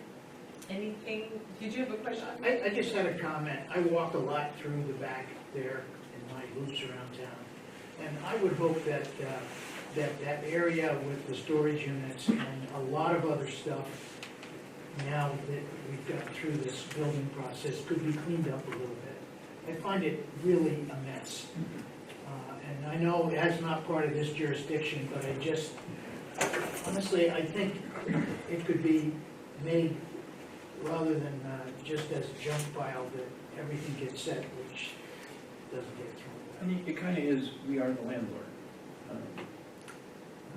I spoke to their business manager the other day about that, because I totally agree, and they're doing that exactly. Great. Get rid of all the containers, and then I don't mind the containers, it was all the crud around the them. mobile home that's back there is going on. Okay, because that's not me, I walk there a lot, so, Yeah, no, I mean, yeah, thank you. Anything else on? No, Hannaford that's all I Career? had. Did you have any more to add? No updates necessarily for the Hanford Career Center, but as a comment, as a representative, I've learned a lot from attending the meetings, and especially when I became a representative and got a tour of the building, I learned a lot more than I knew there was to know.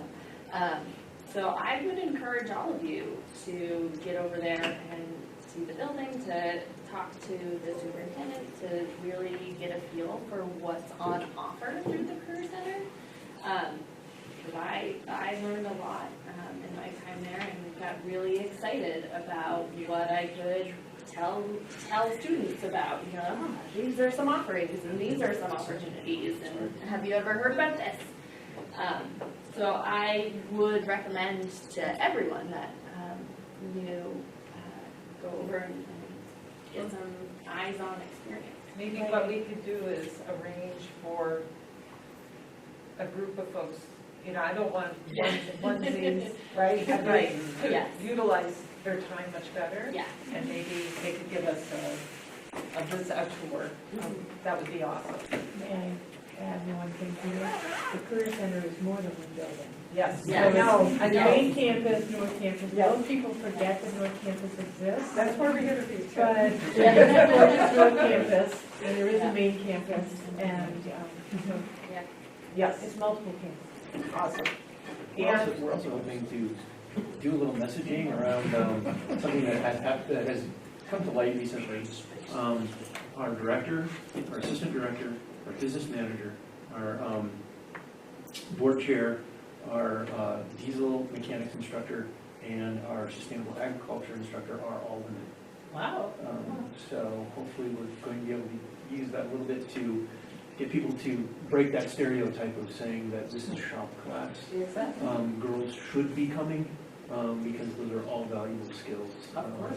So My hopefully. hands prove it. Yeah. I'm sure that they are. Awesome. Middlebury Community TV has not met in July. I think the last meeting was July. There is a meeting on Wednesday, so I don't have anything to report there. And that's it. So the next topic is public comment, and in this case, it's on any topic.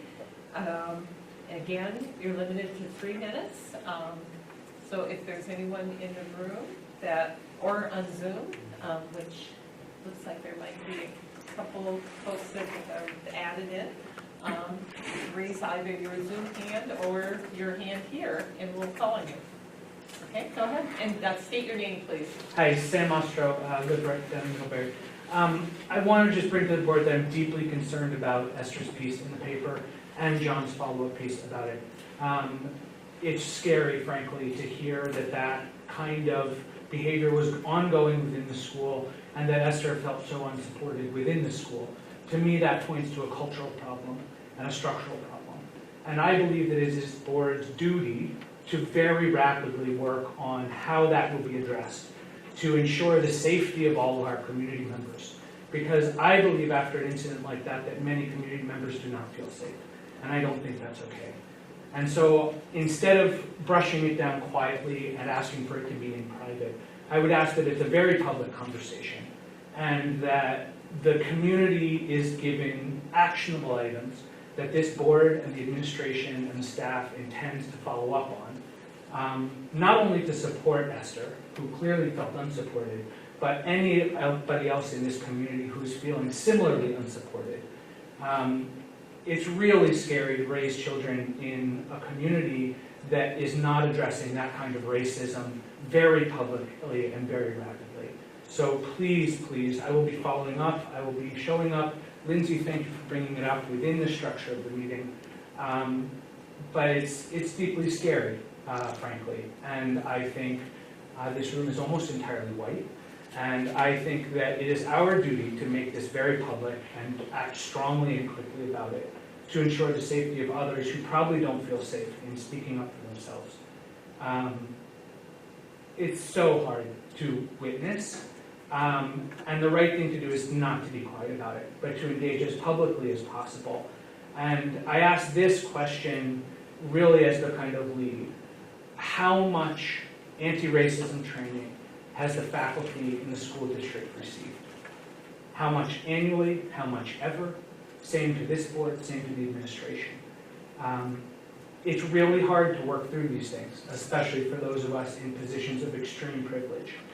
And that doesn't mean we shouldn't do it, we shouldn't dig in, and we shouldn't make it a public conversation and really work together to make it a safer place for everybody. So please, please make it a priority. Thank you. Thank you, Sam. Anyone else? Mary Slozar, Bridge. I want to build off of something that Sam shared about the training. This was something that really stood out to me in the draft strategic plan, that the language was, and I can respect where the language originated from, and that's another thing. But it's something for this board and for our administration to consider when we talk about offering training versus requiring training. It's a big difference. And we have the same issue with literacy. The district is offering literacy, training and support and that sort of thing, but not requiring it as far as the literacy report says. We have a similar problem when it comes to the way that our staff, including our administration staff, talk and think about children with disabilities. I've been in public meetings where leaders have said disabilities are a bad thing. And to the extent that this district isn't requiring their leaders and their staff to figure that out, we're not going to have any belonging, for example. So I just want to emphasize that. Thank you. I would say I'm Seppi, also in Waybridge, and kind of speaking off of what Sam was saying, my son does not go to a public school in Vermont because he's not white. Very specifically because he's half Iranian, he's got a Hispanic last name, and I've had enough microaggressions and BS living in Vermont that people don't maybe even realize is offensive and frustrating, and I think it is essential, especially for teachers to be getting this training. The amount of times I've been told, oh, you speak English so well, or people say, oh, don't you remember me? I asked you about your name. Yeah, you and everybody else. Like, it's not actually a welcoming place in that sense. What some people might think is welcoming, yeah, is not. And I think that that is something that really needs to be addressed. And I also will say that, off of what Sam was saying, my child actually goes to school with Esther's children, and it just gives me chills, and it grew down my neck to think of the last year that she had. And I think it's pretty shameful that people are not speaking up more forcefully about it. That's what I have to say. Thank you. Okay, anyone online? Seeing none? I think we can move to adjournment. Can I have a motion to adjourn? A second? Okay, all those in favor? Aye. Thank you, everyone. We actually ended on. Oh, yeah.